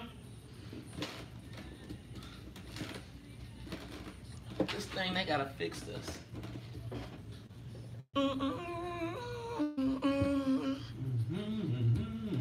You are tuned into the Talk of Chicago 1690 AM. I'm your host, Maze Jackson. Sitting in with me is former Cook County Board President Todd Stroger, as well as millennial expert in the building, Miss Cleopatra Watson. Now, we're going to have to ask you about them house parties in a minute. We're gonna have to find out what's cracking. But you know what, y'all? I ordinarily would wind up a lot, but I only have a little bit of time with one of my favorite people in city government. One of, you know what, when you ask the question, what's in it for the black people, I gotta be straight up with y'all. I gotta be straight up with y'all. I believe that this sister has demonstrated since she was at Al Raby, since before she was at Al Raby, and every position that she's been in. I think we've been on the board together at True Star, and at every point I've always known that she's put our kids first. She was always at the forefront of fighting for black kids, and then she got the whole shebang. She got the whole CPS. Now, y'all remember, we had to talk to good Reverend Dr. Forrest We Shall Overcome Claypool. You know, the old, the progressive who was running around here throwing people out, rats in schools, all that. Then we got our sister in the building. WVON family, welcome back to the WVON morning show. One of my favorite people in city government, Dr. Janice Jackson. That's right. You better get it. You know, when the people got them doctors, they be like, yeah. Baby, put some respect with a K on my name. Put some respect on it. All right. So, Dr. Jackson, you know what? First of all, thank you. I know you're busy and I know you got stuff to do. So we're going to do this pretty quickly. First of all, tell me something good about what's going on in CPS first. Thank you for letting me lead off with that. A couple of things just to kick us off. I mean, because I really am excited and I appreciated the lead up into the discussion. And I know, your question was for the Black people is something you're serious about and always keeping all of us honest about. So I appreciate that. A few things. This week we're kicking off our school budget. So this is going to be the second consecutive year in a row when we released our school budget early and on time, coming out of the financial crisis. And I'm happy to report that not only are we releasing our budget, but we're also making some new investments. Specifically, I announced some of those last week. First with expanding pre-K, and we prioritize communities on the south and west side because part of my goal in narrowing the achievement gap is to get kids, in particular in Black and brown communities, in school earlier. And we believe if we get them in pre-K programs where they're learning to read, learning to socialize, they're going to be set up and ready for success once they're ready for kindergarten. We also made another big announcement around programmatic investment. So that's like, high schools having academic programs, high schools and elementary schools having programs like STEM, IB, et cetera, because in a system like Chicago where people are making choices for schools based on those things, I wanted to make sure that some of our underrepresented communities had an opportunity to establish these programs in their schools. So that is awesome, Dr. Jackson. And then, you know what? Tell me, I saw a story about Black males graduating at an awesome rate. Talk to me about that real quick. Yeah, our graduation rate is rising. And, one of the things that a lot of times when we look at data, when we look and see who's doing well and who's struggling the most, unfortunately, it's our Black males at the bottom of that list, which is something that, irritates me and irritates so many of us. But I'm really, excited and energized by the fact that we're seeing more and more of our kids graduate. And they're graduating from traditional schools, selective enrollment schools, charter schools, alternative schools, all types of options. Because I've been in Chicago my entire life, and I remember when we didn't have a place for kids to go if a regular school wasn't working for them. And now we're seeing more and more of our kids not only complete high school, but go off to college and are persisting in college. They're not just going and coming back after a semester. They're staying there after the first year, which is something that we track. And like I said, African-American males are leading in that, and I find that to be very positive. So, Dr. Jackson, first let me tell you now that you have a vociferous advocate in the morning show as it relates to whoever the new mayor is in ensuring that there is some continuity for our young Black children. I know you got to take care of everybody, but I really, my focus is the Black kids that are in CPS.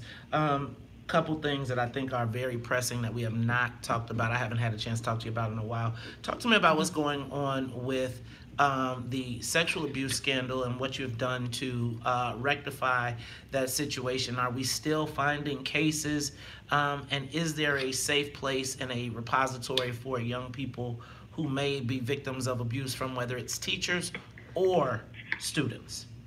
A few things. One, schools is still the safest place on earth for children. We know that to be true, not only in Chicago, but across the nation. That's still the safest place. We know that it's no secret that CPS had a systemic issue in that we were not collecting the data properly, and in some cases not moving fast enough or at all on some of these cases. But what I can say is that I took this problem head on. We immediately rechecked the backgrounds of all employees, releasing people not only that have questionable backgrounds as it relates to children, but other things that may not have been caught during the initial background check. Some people hadn't been checked for 30 or 40 years because the system was just different. So we leveraged new technology and our ability to not only look at their local records, but national records. So that was step one. The other step was changing our policy immediately when this was brought to my attention before any Tribune article came out or any other expose. I changed the policy whereby if an individual, an adult, is accused of sexual abuse or sexual misconduct with the kid, that they are removed from the building immediately pending the investigation. That was not the case prior to my coming in as CEO for Chicago Public Schools. Reverend Doctor, go ahead. Yes. We also changed the policy and made it more stringent. And we instituted something called a grooming policy, which I can tell you when we came out, most people hadn't heard about grooming. And that's essentially what people would refer to as maybe creepy behavior, or just those things that don't sit well, extra attention, gifts, other favors to students that really seek to disarm students so that a sexual relationship can develop. And now we're saying to teachers, not only are you mandated by the state, any adult in the building, you're mandated by the state to report sexual abuse, you're now mandated to report anything because, you know, people have been in situations where they may see something that gives them unease, but because it's their colleague, they felt uncomfortable bringing it forward. Now everybody brings it forward. The OIG is now investigating all adult and student cases, which is something that's different, so it's not our law department, which I think that separation ensures that there is no, you know, people don't have to worry about CPS or, you know, CPS police in itself. The OIG is an independent actor and has been doing a good job getting, you know, on top of these cases and following through. This is one of the things that I know. When all of this broke, I had an opportunity to speak to other large agencies that have dealt with the same issue. That includes the Department of Defense, you know, our military department here in the United States, as well as speaking to other people like Senator Duckworth, Senator Durbin, who are big champions around this work. We work directly with the Children's Advocacy Center, who is the premier organization on all things related to sexual abuse and protecting students' rights. And one of the things they told me, Maze, is like, it's not just about catching a bad guy, which of course we're doing, and I'm going to talk a little bit about some of the things we're about to move forward on with that. But they said it's about changing the culture. And one thing that they shared that wasn't intuitive to me at the beginning is that when you change the culture, more people are going to come forward. And you have to count that and embrace that as a good thing. Because if sex abuse is all too prevalent in American society, let's just be honest, and if people don't feel that anything is going to happen, they're not going to report abuse. Dr. Jackson. System such that kids are making reports and we're addressing it. Let me stop you right there. I got another one real quick. So somebody asked me, what's going on with our high schools not having books? Do all of our kids have physical books in their high schools? Is that a real issue? Talk to me about that. That's not a real issue at all. If there's a particular school that someone wants to ask about, I would encourage them to call directly to the central office line. But let me just say a few things. Our schools receive budgets every single year to replace books. I was a high school principal for 11 years, and principals typically replace books on an every 4 to 5 year period. That's standard across the board. But I would also encourage people to think about where we are today. Gone are the days where kids are walking around with a backpack full of 5 or 7 books. A lot of our curriculum is online. We're actually moving towards a fully online system that is going to roll out by 2021. So we are working on making everything online anyway. Kids don't walk around with the large textbooks and basils, as we call them, like we had 20 or 30 years ago. They're reading novels, and they're doing a lot of reading, and a lot of our curriculum is online. Dr. Jackson, when we come back, I got some more questions. You know, I'm going to ask you about King High School. I want to know what kind of black contracting is going on at CPS. What's our cut? You know, I want to know what's in it for the black people. And why do black kids have to travel further to school? You know, I got to get a real answer from you, sis, so we'll be waiting for it when we come back. It's Talk Chicago 1690. More of the morning show with Maze Jackson. I love Janice Jackson. I just need to say that for the record. I think that no one is going to be perfect. But I think that you're not going to have, I got to ask about NTA. Leave NTA alone. Leave NTA alone. We're going to have to get on the NTA piece. Okay. What you want to ask about with King? Huh? What happened with that principal? It's like, did the parents win? Like, was that? Who won in that? Did the kids win? You know, so is it better for the kids to, like, so let me ask a question. So I don't know what happened in that thing, but I tell you what, I'm never arguing with a principal over a dress code, ever. Never. Not once. Not me. Never. If the principal say you got to be in that mug in a suit and tie every day, guess what? Be in that mug in a suit and tie. To argue, but I don't know all the issues. I do feel like we have gotten to a culture of everything is us against them. Right. And I feel like there is I feel like, I don't want to say my parents put too much in this teacher, but I feel like the kids get too much leeway. I worked for the boy 7 years. And in fact, I came from where she worked at South Shore School Leadership, so I closed it down. By the time Janice left, I was just now getting there. And I've seen dispute after dispute where I just feel like kids come up victorious because they are sharper than what I was at. They've learned to master a system that I didn't even realize was a system. Right, by the time I figured things out, it was too late anyway. You were gone. Yeah, I'm gone. Like they come in knowing what they can do, what they can do, and who gonna get on their bandwagon. So, you know, from Julian to South Shore to Teeny, what I've been there, done it all, and I've seen where principals just are on the other side, and I also seen what kids have been on the other side. I've seen it go a multitude of ways, but specifically, I was curious about King, and I am knowledgeable about NTA. Because ultimately I want this to be beneficial for our babies, you know, because I'm the college lady. I send our babies wherever they go on, college or career ready, and sending them in the world prepared is what matters, you know, and then having them have these pseudo fights where, you know, in the real world it don't work like that. Right. You know, that's just all I ever care about is that you get out there, you She can't can go rally to the top around of the and hour. get your Huh? deal. So she can go to the top of the hour. That's a good point. That's a good point. What? Cleopatra was saying that the kids learn from their fights that they can do certain things, but when they get in the real world, you can't use that. It doesn't work. It's a pseudo element, right? Yeah, she was using big words. I'm trying to tell her. Well, you know, it's just a fake environment. We set them up for failure sometimes. That's We true. let them do that. I think that, yeah, I feel like the kids be running The the. principal said, damn it, it's so. Right, like That's you what arguing, I know. your parents arguing with you about the principal said, like the principal's supposed to be, King, there's a floor and there's a ceiling. Man, when you come in, you meet your maker. You are tuned in to the Talk Chicago 1690 AM. I'm your host, Mace Jackson, and sitting in with me is former Cook County Board President Todd Stroger, as well as Miss Cleopatra Watson. But on the live line, y'all, I got her, Miss Janice Jackson, another example of Chicago's black girl magic.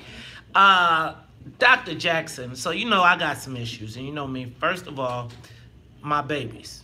I don't know if you know about my babies, but my babies over at NTA, right? So there was a big old fight. Y'all was trying to take them out, but they won the fight. So now let me ask a question.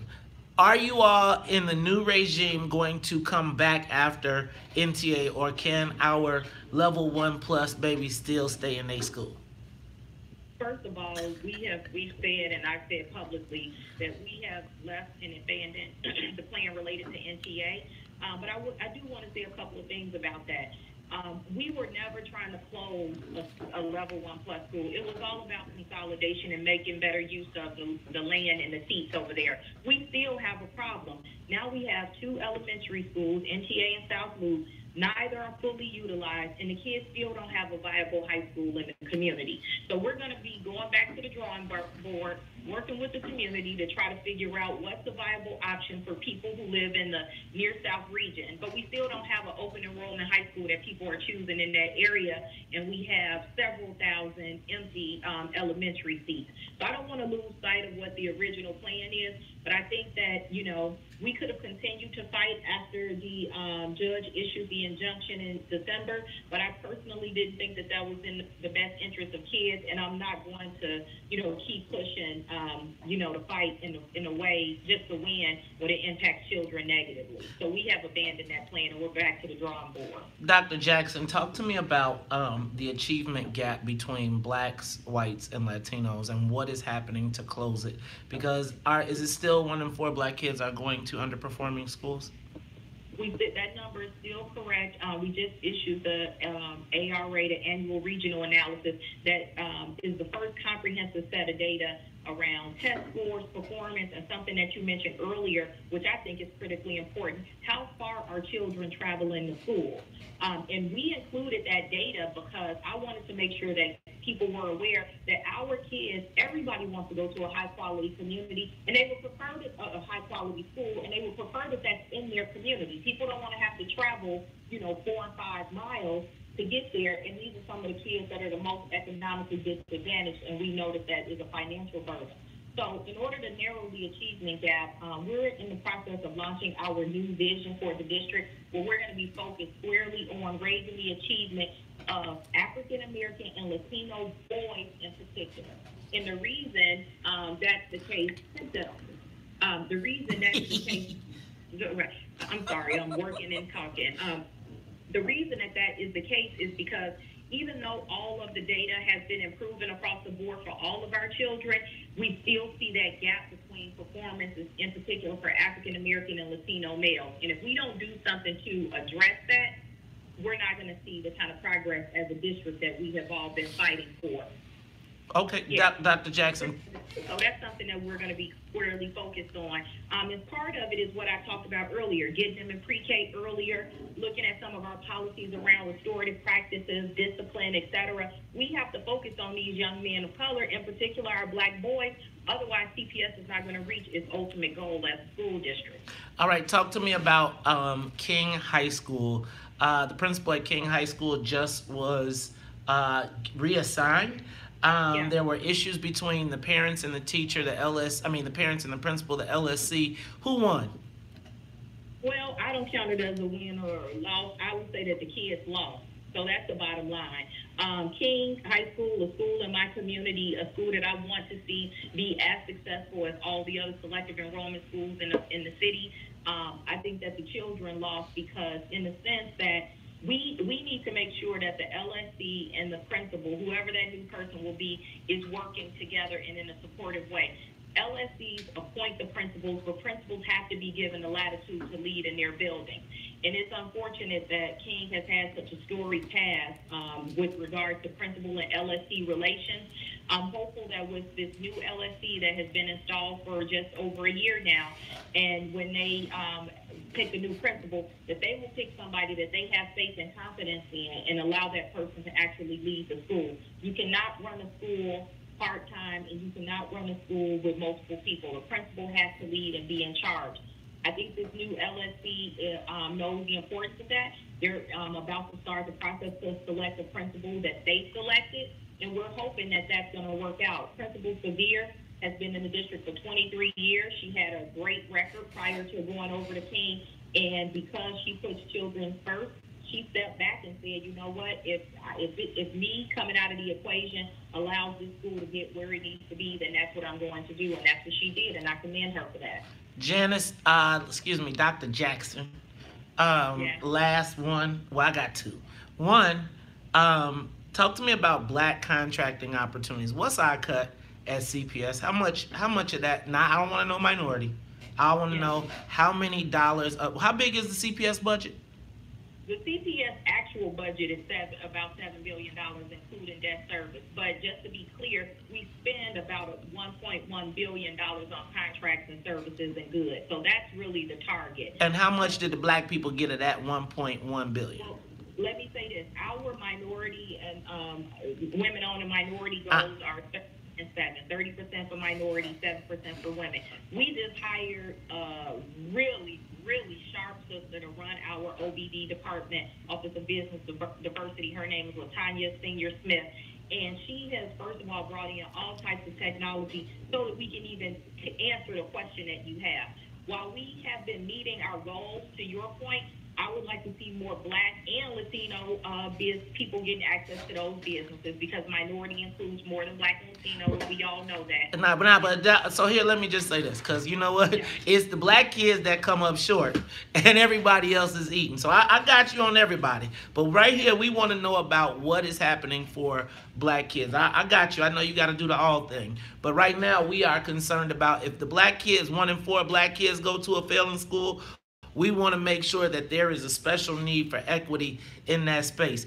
So I realize that because quite frankly, it's been part of the trick to not be able to break out those numbers. So check this out. Go ahead. Actually saying the same thing. What I was saying to you is because I was saying to you, one, we've met our goals on minority and women-owned businesses, but I was pointing out the fact that that's because minority includes more than Black and Latino. That's the point that I was making. It includes other underrepresented groups. I, and along with Latanya, the new officer for OBD, have been focused on minority contracts. We have done more outreach. Back in December, we convened a group of African American and Latino business folks. Over 500 people showed up to Malcolm X. We walked them through the procurement process. We've been doing a much better job with identifying those businesses, making them aware of RFPs that are coming out. And we would love for you to be able to help promote that through your airways, because you have a lot of African American business owners listening. So our first step has been around outreach and training, because the other trick, to use your term, has always been there aren't enough businesses, or the businesses aren't prepared and they can't respond to these proposals. And part of that has been true. But what I believe is that CPS can't sit on the sidelines and just think that that's okay. We have to do the outreach and training so that Black-owned businesses, Latino-owned businesses have an opportunity to respond to these proposals and get their slice of the cake. So I am in total agreement with you. I think schools are a way to build up community, but if we don't talk about economics, we're not talking about anything. That's what I'm talking about. Okay, real last one, and then I'll let you go. Your last one. This is. I know. Now look, do you have you talked to both of the mayoral candidates, and have they assured you that they are going to stick with you? And if not, what do we need to do to make sure you stay? Both of the candidates have made clear where they stand with regard to CPS publicly. For my part, Dave, I just want to make sure that I'm not a distraction. I've been lucky enough, and it's part of why I do what I do and do it the way that I do it, to serve at the pleasure of the people. I think my work speaks for itself. I think beyond the fact that I represent everything that we've been asking for years, a person that's a product of the district, African American or Latino, representing the kids in our district, I embody all of those things, and I've done a good job. The last piece is CPS doesn't need any more instability. We've had 7 different CEOs since Arnie Duncan left. When you have that kind of instability, that's how you end up with some of the issues and the crises that we were talking about today on this phone. So I can't speak for any candidate, but what I would say is they both made public where they stand with regard to that. And I think once a person is elected, there's going to be an opportunity to go in depth, to answer questions, to go do briefings on the state of CPS. And I'm very confident that I'm going to be in this role for the foreseeable future. That is Dr. Janice Jackson. She's the boss, the head lady in charge, Black girl magic embodied, running CPS. We thank you for your time. We'll talk to you next time. We'll be back after traffic, news, and the weather. The talk of Chicago and the voice of the nation. So let me say this. I don't know a kid that goes to the library anymore except to go to look at the sign on the computer. Does anybody even know what the Dewey Decimal System is anymore? I don't even know how to find a book in the library. Well, I do, because I knew Dewey Decimal. I think like every school that I'm talking to, the kids are no longer getting books. They give you an iPad, and then you got to download all the books on the iPad. Like, has anybody bought the encyclopedia in the last 50 years? 20 years? I did, but I'm 56. Right. So, I used to like having encyclopedias. Really look at it. Huh? I bought it for my children, and they were like, "Oh, that's." That ain't Google is like real pictures. Yeah. I mean, Google give you video, right? Right. So I think we gotta. Well, let me not even trip. I wanted to make sure I got that question. Amen. Sorry, she getting the superlatives to me. It's like there's no perfect Black elected official. There's no perfect person, and I think that everybody has to work in the constraints that they have. Yes. I think that the fact that Janice Jackson is able to navigate that system, considering who's hired her or whatever, and the outcomes that she's, y'all can't act like the world is like, because Janice Jackson is there's no more racism, and we gonna all of a sudden act right. I think you have to have someone who understands and keeps moving the ball forward, keeps pushing the ball forward. It's like we're never going to get reparations in one thing, but I used to tell people if we just passed one piece of legislation every year that we knew would have a positive benefit, because we pass none right now that are really our Black bill specific. So in 10 years, you got 10 pieces of legislation that you can actively say every session, this is the one thing we're going to do to move our community forward. There is no concerted effort, and I feel like we beat everybody down. Like everybody. There is nobody that is perfect, and it's like, how many schools are in CPS, and how do you fix them in order? And if you got somebody that's saying, and I think she always know, because she come on this show, and you get a target put on your back when you come on this show. If we're positive, if it ain't like you the enemy, then they put a target on your back, and then all the other groups be listening. Did she conspire and say black people against the right? And I think our job also has to be to protect our people. If we know the closest we got to, they ain't finna hire a rebel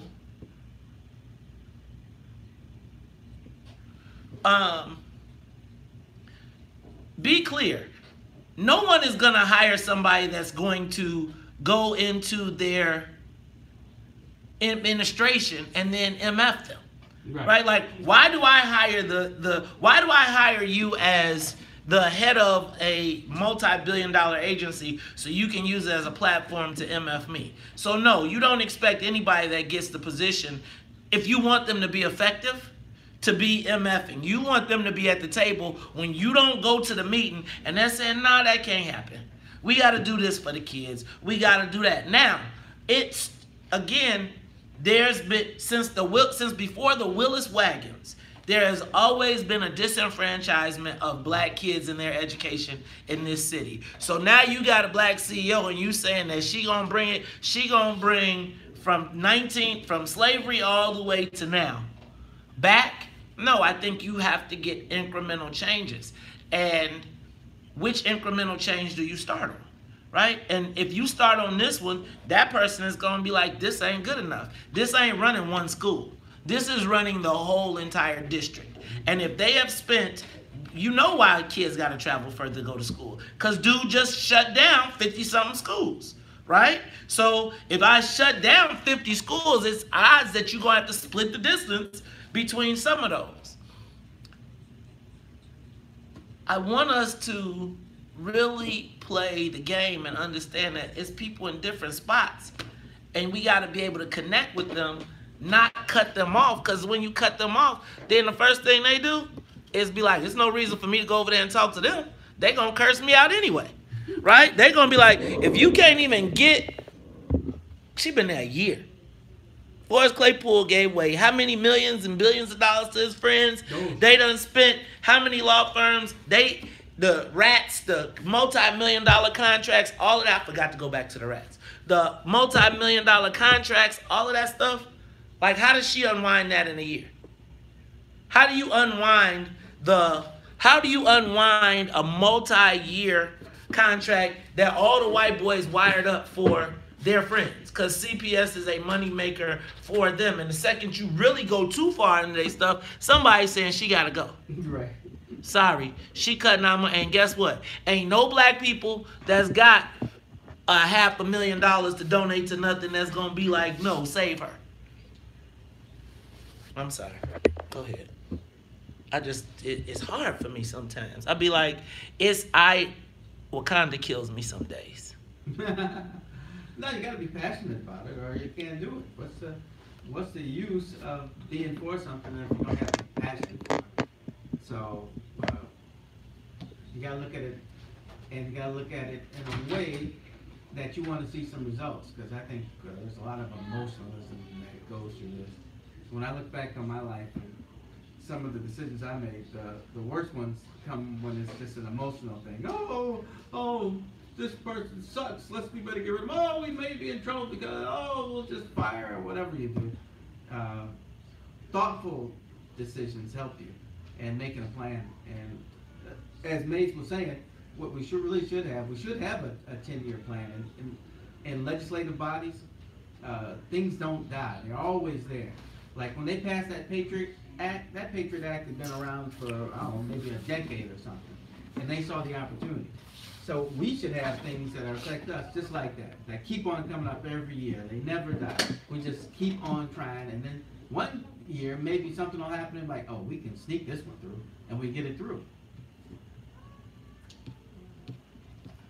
Yeah, I mean, I think that. Oh, go ahead. I'm sorry. No, I was just saying it sounds like ammunition. You always should have something ready in the holster ready to go. That's right. I mean, I think that before you go into Springfield, when they go into the General Assembly, there should be a bill. The black bill should be everybody in Springfield should be like, what's the black bill getting ready to be this year? What are they getting ready to propose? What is it? And they pass it and they jam everything else up until they get it. And it's like, oh my God, I feel like we kill ourselves sometimes. Yeah, I just feel like we kill ourselves. And use your power. Well, and that's the thing about, okay, let's switch to the millennial thing. The validity of the vote. What I learned throughout the campaign trail is that we don't really understand what that truly means in terms of influence. Like we're talking about power. You so used to being on the side of feeling powerless and not being included or not being. all right, y'all. You don't understand what I mean by, hey, vote for me. Vote for me to do what? Are you gonna fix my streets, my sidewalk? There's so much more to it. Yeah. I don't think we even understand. And if you knew, you don't even know who to be mad at because you don't know what to do with it. I think even in the aldermanic space, I think that people don't have a realistic grasp of what goes on. Like for the, Yeah. I think like when you got $1 million, menu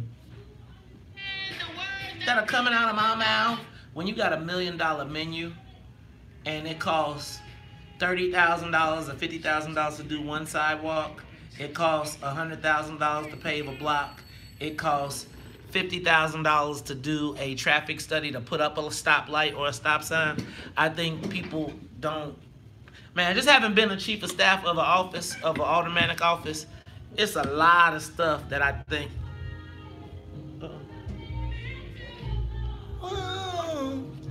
for the chance to be with you, I proudly risk it all.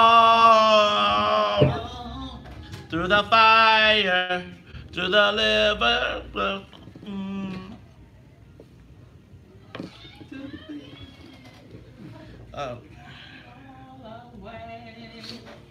Right down to the wire, even through the fire.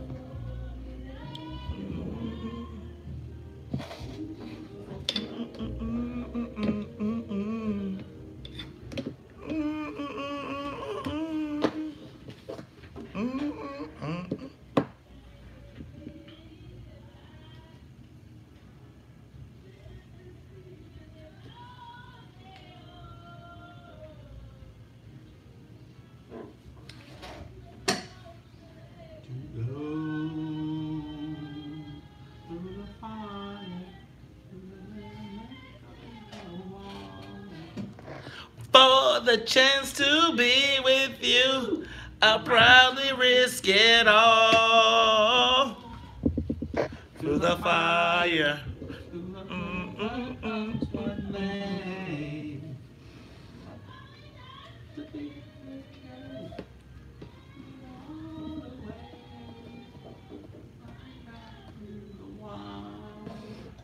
Even through the fire. You are tuned in to the Talk Chicago 1690 AM. I'm your host, Maze Jackson. Sitting in with me is former Cook County Board President Ty Stroger. I got millennial Cleopatra Watson in the building, but y'all know I gotta say what's up to the WVON morning show team. Gotta say what's up to Annette Flournoy in the newsroom, as well as the Wonder Twins. That's right, Sonia Escobar and Sonia Tompkins. That is the musical conductor of the Soul Plane, as well as the super producer. And I am your host, Maze Jackson. Hey man, were you making fun of my voice, dog? What's up with that? What's up with that? What was that? Maze, you do know that in the McDonald's drive-through, people have said to me constantly, "Thank you, miss." That you know what? I hate going through the drive-thru with my son because he gets a kick out of that. I'm like, when I go through the drive-thru, I'm like, hello, Hi, this is Mary Jackson. I would like a large iced coffee, please. Right. They be like, okay, ma'am, pull around. I'd be like, you know what? But I'm starting to love my voice. Actually, you know what? Today I went to, this weekend when I went out to, I got a free drink because she was, the bartender was like, you sound like Kevin Hart. I was like, I'll take it. That's right. I'll take it. It's a free drink. I'll take it. All right, y'all. It's the Wait, I talk show. gotta say, hey, Sonya, we gotta throw some West Side love out there. You gotta do some Tyrone Davis or somebody. Hey, man. Now, when does the West Side ever love the South Side? Because Todd, I'm just... Come on, man. You know what? We're going to talk about that one of these days, too. We're going to really get into this South Side, West Side thing one time because, it was funny to me. I had somebody talking to me last week trying to convert me on the Tony thing. And they were talking to me. No, really, they was trying to convert me because, I'd be like... But in the process, the person was talking to me. And he was like, yeah, the South Side got to do it again, and we got to bring these West Siders along. And I was saying to myself, you do know I live on the West Side, right? Right? You do know I live on the West Side. And I do feel like that is it is part of what I am talking about, what I want to talk about now, because it was a South Side businessman who didn't even realize he was offending in the conversation by making the division between the South and the West Side. It was almost like you know them dudes over there, and it's kind of like we all jacked and black in this city, and we putting up these invisible barriers before the white folks even got to do anything. And the South Side West Side thing, quite frankly, if you look at the South Side and the West Side, and you look at that election day map. The South Side and the West Side regular people said the same thing. Yes. That Willie Wilson was more representative of their issues than either of the candidates. That's just on the South and West Side. True. Okay. But so let me touch on something because I've been telling you about this piece, but I want to talk about this. Where is this machine that you speak of? This political machine. It's in the books. The political, but think about it. This political machine that you think of. I think when we talk about the machine in our minds, I think we think of it as the days of Mayor Daley standing on the floor at the DNC saying, shoot when you see the whites of their eyes. And what do you say? Shoot to kill. And when we think of the machine and having stormtroopers and we think about them controlling the votes in their wards and really being able to turn out their voters under any circumstances. We talk about why the elections are held in the dead of winter in Chicago because it was to discourage the other people, but to bring out the Democratic Party voters. Right. Worse weather, the better it is. Right. Because we knew that if we delivered the services and the jobs and the contracts and the opportunities, we would see the turnout. Yes. But as patronage and all those things went away, we started to see a decline in the turnout because there was no tool to keep the precinct captains who were the actual representatives, who were so if you think about, there were mayors of the city, there was a mayor of the city, the alderman was the mayor of the ward, and the precinct captain was the mayor of the precinct. Yes. And they were kept there and they were responsible because they had jobs or contracts or opportunities and that forced them, because if you needed to work, you was going to get your vote, you was telling your neighbors, you was doing everything, but you also had city services, you were able to deliver. And you had stature. Exactly. Being a precinct captain was like a big deal. There's still people that ask about, where's my precinct captain? Yes. But the fact of the matter is, and I believe that the machine has become a crutch for an underdeveloped political community. I believe that the growth of black people politically has been stunted since Harold Washington. So I'm going to use an analogy, not an analogy, an illustration. Hopefully you all can work with me here. When we think of the political machine, we were talking about this earlier, when we think of the political machine, I used to think of like a big bulldozer or whatever, but for practical purposes today, we're going to think of the machine of the Daley era as a typewriter. Remember the typewriter, Selectric 2? You know, you got your IBM Selectric. That sucker had a ball. You could brrr. Then they had the kind that had the correcting tape. You could go back and erase. And it was You realize you already got into high tech. So that, and back during the Harold Washington era, that was the way that you had an IBM Selectric 2 and a mimeograph machine. Oh, you was great. You was all good. But now, we've moved past that. The world has gone from a typewriter to smartphones. Do you remember when we were kids and they were saying there's going to be you're going to have a phone in your pocket? And that phone in your pocket one day will allow you to buy goods and services, and you won't even need cash. And you was like, man, you better get up out of here with that Space Invaders type stuff. Yeah. That's some Star Trek, Star Wars, but it's here. Yes, it's here. So that is where we are in society. How many of you all have a smartphone in your pocket? I got one. I think that anybody 5 years old and up has a smartphone. You talk to a kid right now, can operate a smartphone at 2, 3, 4, and 5 years old better than their parents. I saw a guy Saturday with a flip phone, and I made fun of him. Oh, man, I'm going back to the flip phone. I'm going to tell you what, you're going to start seeing a lot more flip phones because these phones are too easy to track. And with all these indictments and everything going on, you're going to see flip phones coming back. Wait, did I just blow through my break? Huh? What am I? Oh, I went to break already. Okay, I'm sorry. Yeah, we just got back. All right, so, you know what? I got the short-term memory, guys. But we'll let that be. So the challenge becomes now we don't have a political machine. So we think of the political machine as a typewriter, but the world has moved to the smartphone. Mm-hmm. But politically, black people in this election are demonstrating that we are investing our time in creating another word processor.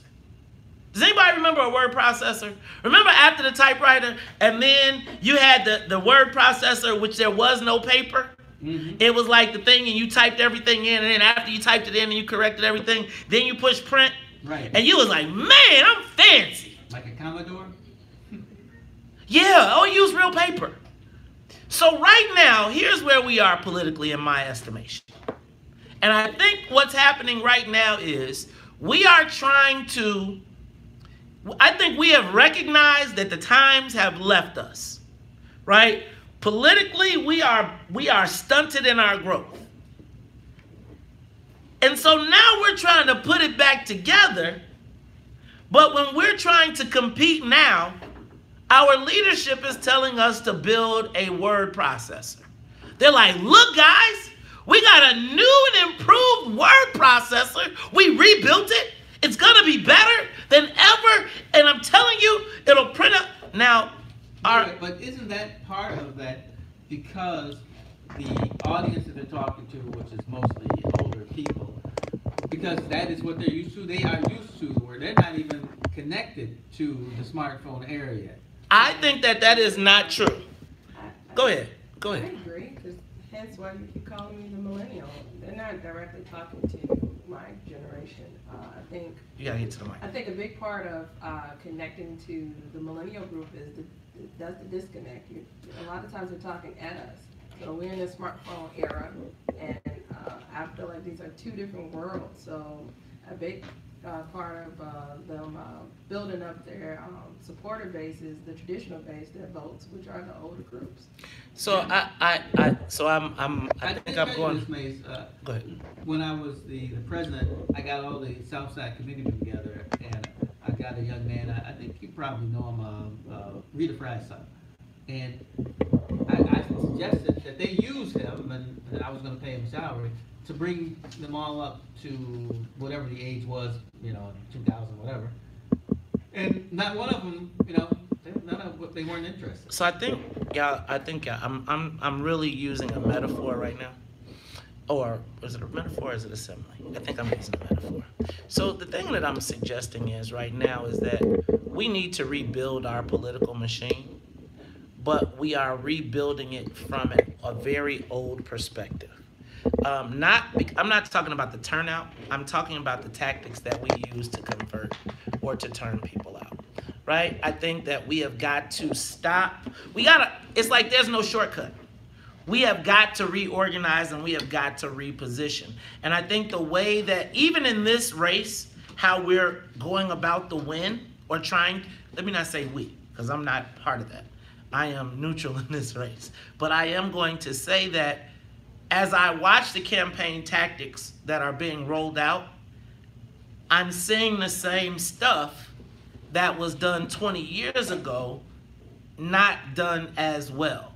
And I feel like right now there's a call for black unity. And there's a call for us to get together and build something.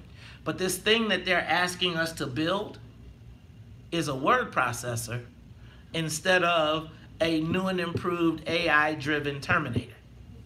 And it's like we're getting, Jay-Z got a thing, he got a line where he says, you can't sell me BS because I know the prices. Does that make sense? And so right now, you're selling me on something. You're telling me to invest my time and energy in the past as the world is moving beyond us. And so I'm going to spend my time building something that is already obsolete. I think we got to really rethink about how black people are going to operate politically in this town. I want y'all to pay attention to the fact that, do y'all remember Ken Duncan? I do. Does everybody remember the Ken Duncan race? Do y'all remember that the Democratic Party marshaled the whole damn state? Do y'all remember that they raised millions of dollars? White men got together and raised millions of dollars to whoop that Negro. To whoop him. Mm-hmm. And then they went and got black people who were willing participants to validate it and get their licks in, right? Where are those white people with their money now? Where are the white people? Why ain't they helping Tony? She was at the front of that. Why aren't they ponying up? Are you trying to tell me that these same rich white folks ain't got no money, that they can't help the chairman of the party? So let me just be clear. If this was a white man, every Democratic committeeman would be outside working their butts off to help. So right now, they telling us, the black folks, we got to come save the day for the white guys. Because guess what? What I've come to recognize is that loyalty to the party is just a convenient way for white folks to get us to do what they want to do politically. So where's the loyalty to Tony Preckwinkle right now? Look, bro, there are state representatives with $500,000 in their account. There are, the Speaker of the House can raise $1 bazillion with a phone call. She has been the party loyalist. Right now our leaders are telling us, all the other folks are watching what's happening. And they saying, we are investing in the future. Now, I'm not against this woman, but don't tell me that we gotta sing a hymn and pray and turn out when we're not investing in building something that is lasting. We are building on an unsolid foundation right now. And I'm just concerned that while we are talking word processors, the competition is about to use Lori as a AI-driven Terminator. Y'all saw Terminator? That's technology. All the way to the end. And we like, can you hand me that word processor? Hand me a sheet of paper. But isn't the problem what black people's problem is? It's in essence, it's capital and resources. So as they had as Tony for a while there, she was the queen of progressives. And now it seems she's been dethroned, and they found another queen. And they use the establishment as their boogeyman. We gotta beat the establishment, even though, as you're saying, the establishment is old and antiquated and using an antiquated system. So we have never been in charge of the progressives. I mean, when Tony was the head of progressives, it was so short, it was ridiculous. But how about this? Tony was in charge of the county's budget and making millionaires and contracts and all of that. And all of the people, think about where she made her deposits. Her political deposits are now not federally insured. So she was making progressive deposits, contracts, law firms, all of that good stuff. When you talk to people, they ask, what happened to the money? Now, I'm telling you, they telling us now it's going to change. And I hear you. I hear you. I'll give you a Jim Tillman analysis. But again, if the premise is that it's an economic issue, then here we have a reason why maybe she should have invested in making more black millionaires, right? Because them rich white boys that we all had to go talk to when we wanted to, guess what? They'll have another life. They're going to lobby. They're going to get contracts. They're probably doing fine right now. Yes. Think about the white boy when we had to go over to the, when you wanted to talk, you had to go talk to the white boy. Well, now it's all the black people we got to talk to. I'm cool with that. But I still feel like you can't just start like nothing ever happened. And in the meantime, where are the white boys? Forget the progressives, though. Forget the progressives. I'm asking, where's the machine politicians? Where are the rich? This is what I don't understand. How does the wards with the least turnout have the most power? Where is this machine that you speak of? Your rank in the machine was based on how many votes you turned out. Yes? It was. So what is it based on, and where is this machine that we speak of that we are so in fear of? The machine now is based on what oil's machines? Money. And so guess what? If it ain't no black economic plan, right? If the president ain't giving us no black economic plan to tell us how we gonna get straight, are we destined to go through this again? Are we going to be word processing for another 20 years? I think it goes back to... my answer was Wait, Cleopatra. I think a good question. You said, where were the deposits and their investments? I think that's pointed too in terms of, what we can get, what we can expect. You know what? So we're gonna talk about it all. Cause I'm gonna tell you, I'm trying to give y'all president a chance, but I'm saying you got to say something besides we shall overcome. All right, we'll be back after traffic and the weather. All I'm saying is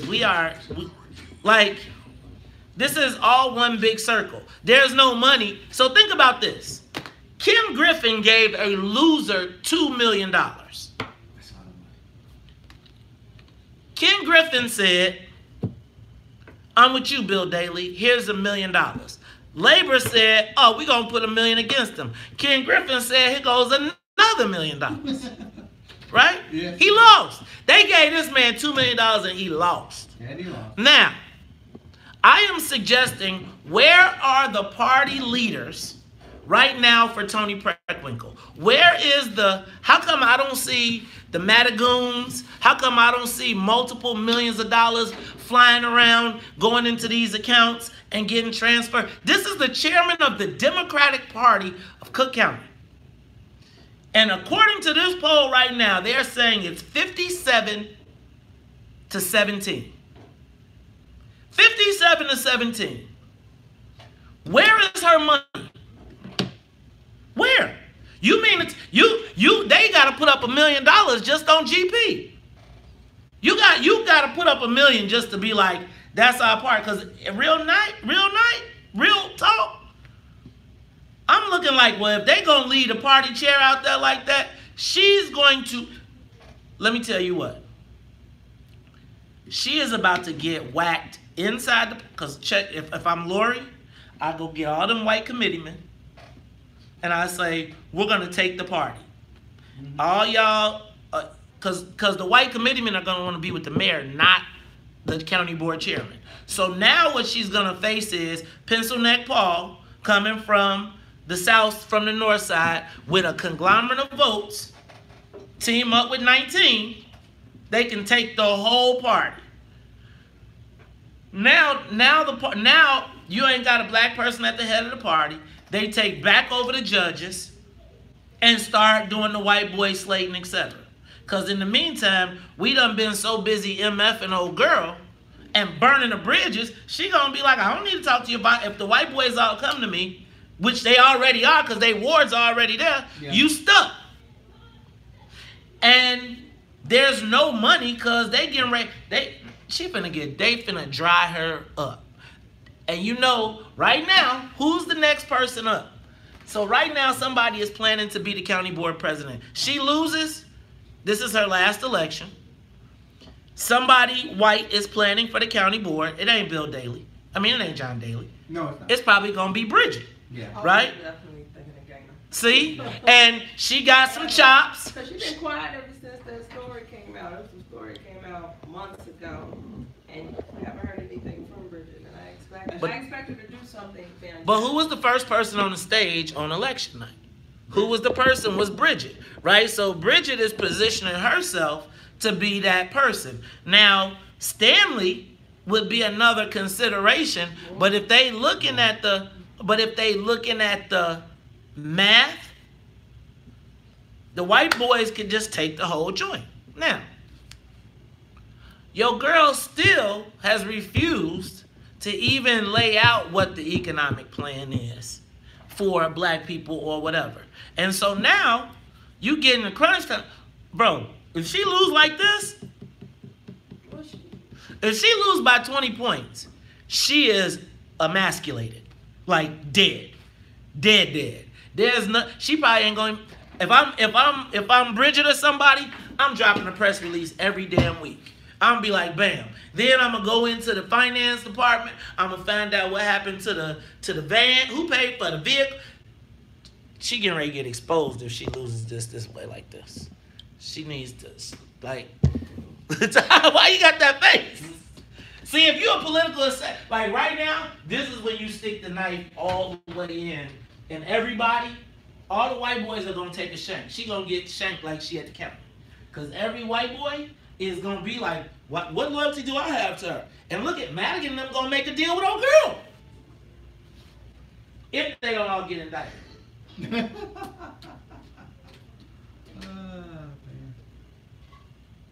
I'm sorry, did I go too deep?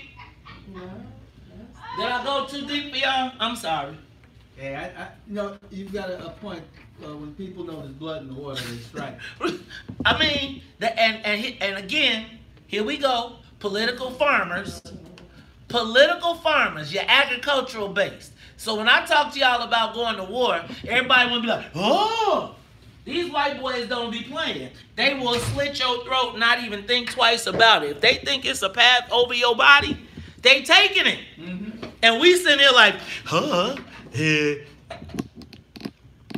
Like, right now, I'm going to stop y'all because y'all done made me get too fired up. I can't be this fired up on a Monday. Hey, y'all, can y'all check me out tonight on WGN from 8 to 9 o'clock p.m.? Watch the presidential debate. I mean, not the presidential, the mayoral debate. And then I'll be providing commentary. Is Watson your married name? No. I'm getting married in October. Oh. Congratulations. I got married in October. Yeah. Yeah. I'm getting married on a cruise. Oh, really? Yeah. Oh, my sister-in-law got married on Wyndham Island. Yeah. After the election and just my father being ill and stuff, I just couldn't play no more. So I just want to show up. I feel like the man. You just want to show up. Yeah, no, that plan. Get here when you can. You're like, oh my God, you're fine. Yeah. Say He'll be there. I'll be there. That'd be cool. I also think that there's some on them tapes. I felt like there was a moment when somebody said, hey, yo, you might want to chill. You might want to Which tape? Sully's? Yeah, I feel like there was a point when somebody said, yo, don't go too hard on this. You don't want to be the mayor. You might not. Think about this, though. This new mayor, depending on how many indictments, will be appointing up to 20% could be appointing up to 10 new aldermen. A lot of people. Sweet love. Cause you know what I'm always thinking about? You are tuned into the Talk Chicago 1690 AM. I'm your host, Mace Jackson. Sitting in with me is Miss Cleopatra Watson. She's the millennial. Plus, We got former Cook County Board President Todd Stroger, y'all, and we are talking I'm about like a millennial. with that tight with that tight shirt, maybe. This is from weight. That was when you was a weight millennial. table. That's the weight table. Yeah. Okay. All right, I got you. I'm No stopping. training. Just All right, y'all. You know what? I'm gonna take a few phone calls. Let's go to the line. Let's talk. Let's go to line 1. Let's go to real Mike. Mike, you're on the Talk Chicago 1690. Hey, good morning, Maze. Good morning, Todd, and good morning, Cleopatra. Good morning. I think, quite frankly, you are absolutely correct. The AI bit is a good analogy of what's happening within the Democratic Party. It's amazing. I watched this weekend where they had the rally over on 47th Street, and they brought out people who were either antiquated leaders or those individuals who you had to scratch your head and think twice about. This person was endorsed daily over 2 black women. Now all of a sudden, Lori Lightfoot's Satan reincarnated. So I mean, it's an insult to black voters, those black voters who are taking this seriously. And so I think that's the reason why they have some problems. I think next Wednesday, Tony Franklin is going to have to come to that debate wearing a dashiki and having enough of her list of what she's given. What is she giving black voters in terms of contracts? Why is that not the subject? Instead of having people fear-mongering and acting a fool with voters as if we don't have enough common sense to believe our senses. I mean, if we go through the South and the West Side, we see the problem. We see the lack of vision concerning public policy. We're not supposed to believe what we see. And that's my comment for the day. Have a good day. Thanks, real Mike. That's Michael O'Connor. Yeah, I'm saying, where's the white folks? Where is the Democratic Party machine? How come, how you get those A1s and you know how you get a tweet or an alert and it says, Mr. Blah, blah, blah just transferred $20,000 into the Preckwinkle campaign, right? We saw our black business leaders transfer over $120,000 to Madam Preckwinkle, right, in an effort to support. Where are the big cash donations from the members of the party? She stood by Joe Barrios all the way to the end. I know probably she can't take that donation, but she probably could find some other ways to get it. But shouldn't Joe Barrios be working his butt off to make sure somewhere that his clients are helping her? See, my thing is this. It's like these white folks, do you understand they raised millions of dollars to whoop that Ken Duncan? They went and got the president of the United States of America to whoop a state rep who got off the plantation. And now here is the queen of the plantation, or so we thought. And where are the rich white political donors? Where are they all at? And I'm not even talking about the progressive ones. I'm talking about the party bosses. Where is the money from the party? Todd, where is it? Well, Speaker Madigan has not always been engaged in the Cook County Democratic Party. I mean, they'd have meetings. Sometimes he'd show up. Sometimes he wasn't. He's been doing his own thing. How many jobs he got at the county? Okay? No. How many jobs he got at the county? He's got his fair share. So he has a vested interest in her success. How many contracts does his people have? Well, I can't tell you that. Right. Because you can't tell. Because we all be in trouble. And I don't want to start that up again. So I ain't even going there. I'm not even going there. Because y'all let me get that whooping. I ain't taking no more of them. That hurt. But I am going to say I think it screams loudly to all of us that have all of us that have been demanded to be loyal. People talk about me because somebody said to me last week, you trash the Democratic Party all the time. I'm a Democrat. But I can see the inequity in how we're treated. Right. And it's like, I'm supposed to be loyal. They tell you that they want to slate the judge that let Jason Van Dyke off. So think about this. The judge that let Jason Van Dyke get home in 3.5 years was slated by the party. Was slated by the party. one of the lowest vote-getting members of the committeeman. Ed Burke's numbers ain't nowhere close to Kerry Austin's numbers. Well, they have to know there's going to be some backlash. Who? For that judge. Right. Well, what backlash is it if we, again, I mean, we going to be, let me tell you what y'all going to be. We got to be loyal.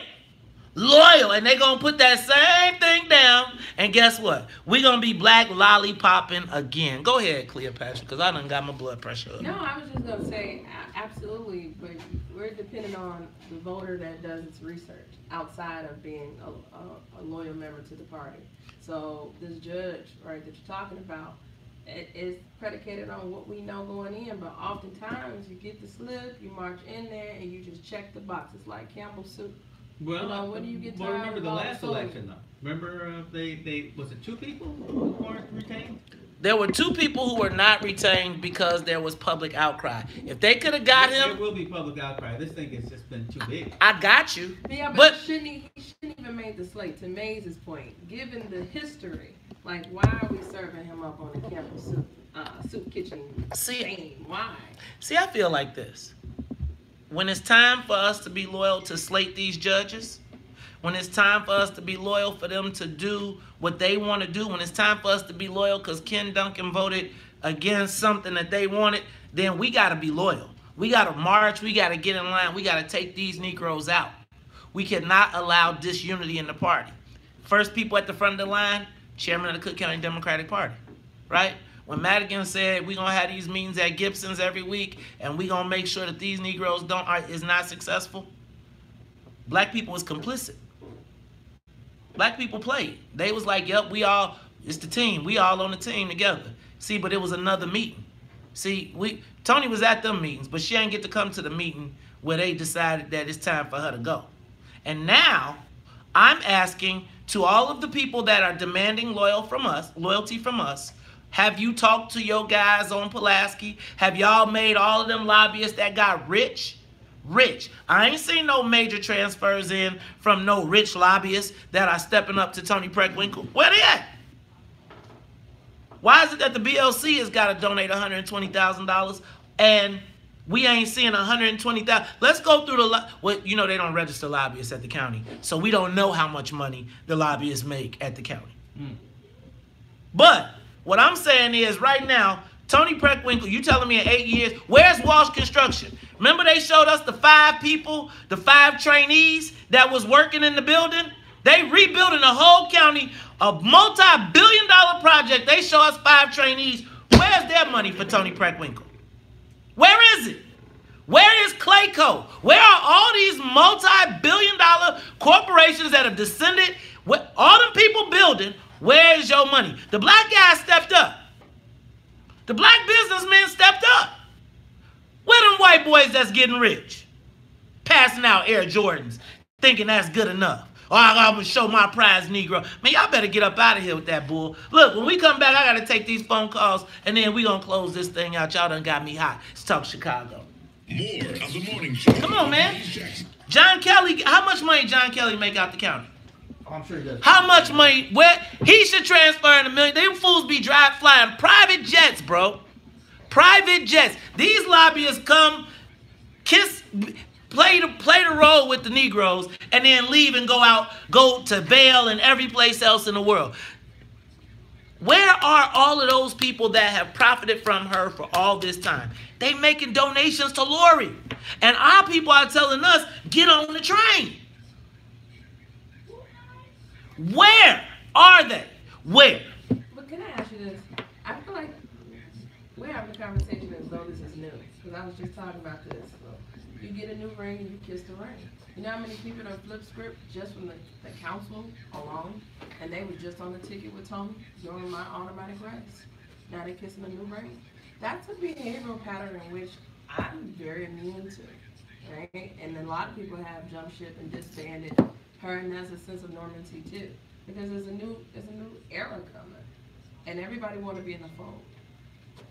Everybody wants to be near the power. Right. They don't want to be left behind. We have to create our own power. One thing about Lori, I'm going to say this, Lori is very much so anti the prerogative of an alderman. So a number of them are just trying to kiss the ring and stay in the fold. No, let me just say this. On the aldermanic prerogative, Lori ain't gonna get shit. Let me just be clear. I mean, but She ain't getting shit. That's her MO though. Like that's what she's coming for. Look, That's what she's coming Lord, for. she's gonna lose. So This battle's the- It's gonna be future council wars. I get it. I foresee this coming. But yet and still, if I can kiss the ring now, maybe I'll stay in her good graces. That's what I see happening. I see that this mayor is going to find out that she. No, What? That they gonna what? That they're gonna vote for aldermanic prerogative to go away? I'm saying Oh. that they want to stay in good graces. That because- when you win, everyone still wants to kiss your ring. Absolutely. Yeah. Well, I agree with that, but I think here's the thing. I think that's gonna last for about a month, and then she's gonna start coming for things that people care about, and she's gonna have to learn how to count. Yeah. Right? I think that our expectation is that there's a complicit council. I think that this is going to be the time that there was not a complicit council. I think it will be a very much, you're going to see factions like a mud. I think if I was 1 through 26, if 1 through 26 stick together and say, look, we'll make our own committee. You could take the good stuff from her. 1 through 26 say, all right, we're going to vote to organize ourselves, right? Right. So we'll pick our own committees. So now she don't got no say in that. Yeah. Once they figure out how to pick their own committees, she's tied up for the rest of the administration. Now, if I'm 1 through 26, we split up the committees. We say ain't no aldermanic prerogative. It's simple majority. Right? Nobody's breaking, and so now you chop up the whole thing. 1 through 13 or 12 get committees. The 12, 13, the other 13 get vice chairs, and then they get plum appointments to plan commission, blah, blah, blah, whatever. You assuage them. You put them 1 through 26. Then I'm going to say like this. Then we going to set the rules for how you engage the council, and the mayor has to ask permission to come into the council chambers the same way the president has to ask for permission. Man, I tell you, they don't want, see, I want to play so bad, because I would be... Well, you actually can't do that one, but... What? You can't, the chambers? No, because by law, the mayor is the chairman. Oh, okay, got it. Yeah, but I would tie the mayor ass up.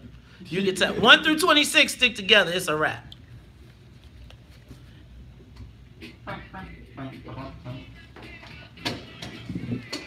Wow.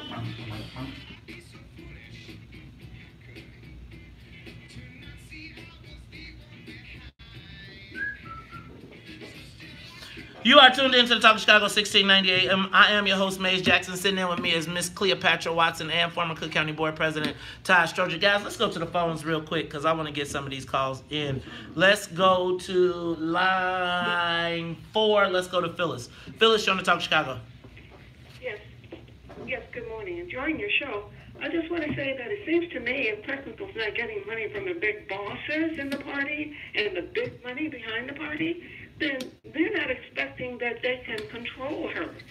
Well, she has saved jobs at the county hospital and other, helped to release a lot of people from jail, thousands of nonviolent people. Thank you, Phyllis. But thank you very much. I enjoy your show. Thank you so much. I think that she's not gonna do what they tell her now, cause there was already a plan before. I'm not tripping. I'm saying everybody can come home, right? Can she come to the barbecue yet? I think before you come to the barbecue, you got to say, I would like to come back to the barbecue. I think you can't be like, I don't eat barbecue. I don't touch barbecue. It's for the peasants. And now you want to be at the barbecue. You got to say something. Let's go to Brother Hall. Brother Hall, you on Talk Chicago 1690. Yeah, I hope you give me the same time you gave my brother, Michael O'Connell. Listen, let me just say this right quick. You know, we all talking about President Tony Preckwinkle. I'm not no big Tony Preckwinkle fan, but I think she deserves the respect of that office. And I've been hearing a lot of things on this radio station that I don't like, brother. That's not right, Maze. You know, and I'm going to say this. The one that's talking about she's a progressive, I'm going to see how progressive her ass is if she wins. Because let me tell you what it really turns into. Either you deal with them or you're on the menu. Don't let them. We black people are so easy to get fooled. Let me tell you something. If you don't have a precinct apparatus and you're not out there getting your pluses and minuses, you're not going to win. White folks never threw their tools away. Only black folks got spooked by that boogeyman junk. Have a good day, man. Yeah, I'm going to tell y'all. So let me give you an example. So black people, let me tell you how the white folks do us. So y'all know what you know what the van is? The van is basically the voter file that the Democratic Party provides to you to help you turn out your vote. And basically what they do is that's before I was they there. let all the black people go out and put all their information in and go out and knock on doors and canvass it. And then after the election, guess what they do? They cut you off. They cut the black people off, and the white boys get to take all the work you did, and then they sell it back to you at the end. All right, let me go to last call. Mama D, you on the Talk Chicago, 1690. Hey, thank you, my favorite. Today is the 12th Annual International Remembrance Day for the victims of slavery and the transatlantic slave trade. Last week, the money changer said that Lori had $3 million and Tony had $6 million, so she's not broke. Consider this. The experienced business as usual loyalty to party bosses are using reverse psychology to divide black. So especially seniors who vote to support Tony so they can put John Daly, who is over the finance committee, and he's a senior member of the Cook County Board, in Tony's place. If they don't do that, the Daly dynasty will die. Okay. That is Mama D. Even though I think Deborah Sims is the senior member. They already voted to change the rules, so it didn't go to her. You remember that? Yeah. See, I'm just saying. So you work your whole life to get to seniority, to be in the spot. Thank you, Mama D. And then they changed the rules, so now she can't be because they need to set it up. See, y'all, I'm just saying. Black people got to be loyal to the party all the time. The black people be like, when they getting ready to chop a black man's head off, the black people be like, okay, it's necessary because it is loyal to the party. The white boys are already on the other side of the boat, plotting. And I'm telling you, next step is Lori is going to organize those white committeemen, and the Democratic Party will be a progressive organization used as the Terminator-based AI machine to wipe out our black politics if we keep building word processors. All right, Cleopatra, I'm gonna give you some closing words. What you got? Man, this has been a very thoughtful conversation in terms of, what's next. And hopefully when we come back, I'm interested in ideas about the black agenda, because there are opportunities to annihilate black politicians. Black life in Chicago matters, right? And it continues, although a lot of people are leaving and grows, and it's understandable. If we were to sustain and we were to be invited back to the barbecue, what's the criteria? What's the investments? So although the white boys are jumping ship, we're still here, and we do need to band together, because ultimately April 3rd will be here and Chicago will carry on, and the black agenda must be met. So I'm just thankful to sit here and rap with you, Mays and Todd. I've enjoyed my opportunity being the millennial at the table, and I hope to have more conversations that is inclusive of us and what's next for us moving forward. I think we should, I think we need to band together. I just don't want to band together on an anchor, right? I don't want to band together on an anchor that's going to take us to the bottom of the ocean. Yo, Todd, what you got? Hey, no, I'm with it. It's we talk about it all the time, Mace. Organization, having a plan. If we organize and we make a plan and a long-term plan, just like the Burnham plan. I don't know how long that was supposed to last, but it's lasting forever. If we make our own plan, it'll always be there that we can go to and fight for. Can you WVON family, can you get your pens and paper out for me real quick? And if I need some volunteers to take an action for me tonight, or to work with me on an action. If you have some time this evening from 6 to 7 and are interested in getting involved, take this email, maze@mazjac.com, or inbox me on Facebook. I got a great opportunity for some of you that want to be active tonight in helping move our agenda forward. It's Talk Chicago 1690. So, we got to get out of here. For Annette Flournoy in the newsroom, for the Wonder Twin, activate, that's right, Sonia Escobar and Miss Sonia Tompkins, for my two in-studio partners. That's right, I got Miss Cleopatra Watson, the millennial, as well as former Cook County Board President Todd Stroger in the tightest t-shirt. Yeah, that's muscles, Maze. Oh, that's muscles. All right, and I am the host of the WVON Morning Show, and if you don't like it, you can still tell them. Maze said, we out of here. Peace. WVON. The website. Check it out. The talk of Chicago and the voice of... Good stuff. You know, I think this shirt make me so tight because it's my 15-year-old daughter. It's your who? 15-year-old daughter, Claire. You around here taking kids' clothes? My kids be taking my joints. I wore all my clothes until we grew out of them. So I'm my daughter be like, Dad, I'm in your club.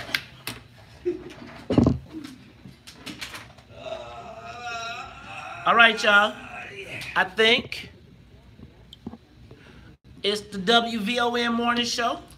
Wrapping it up. Getting our thug thistle on. I got works to do. Oh, yeah, I forgot to tell y'all. Check me out on Channel 9 tonight. That's right. From 8 to 9, your man, Maze Jackson. An hour full of giving them the business. And so guess what, y'all? I'm trying to go to sleep earlier. Hey, man. So Gotta stay up for that one.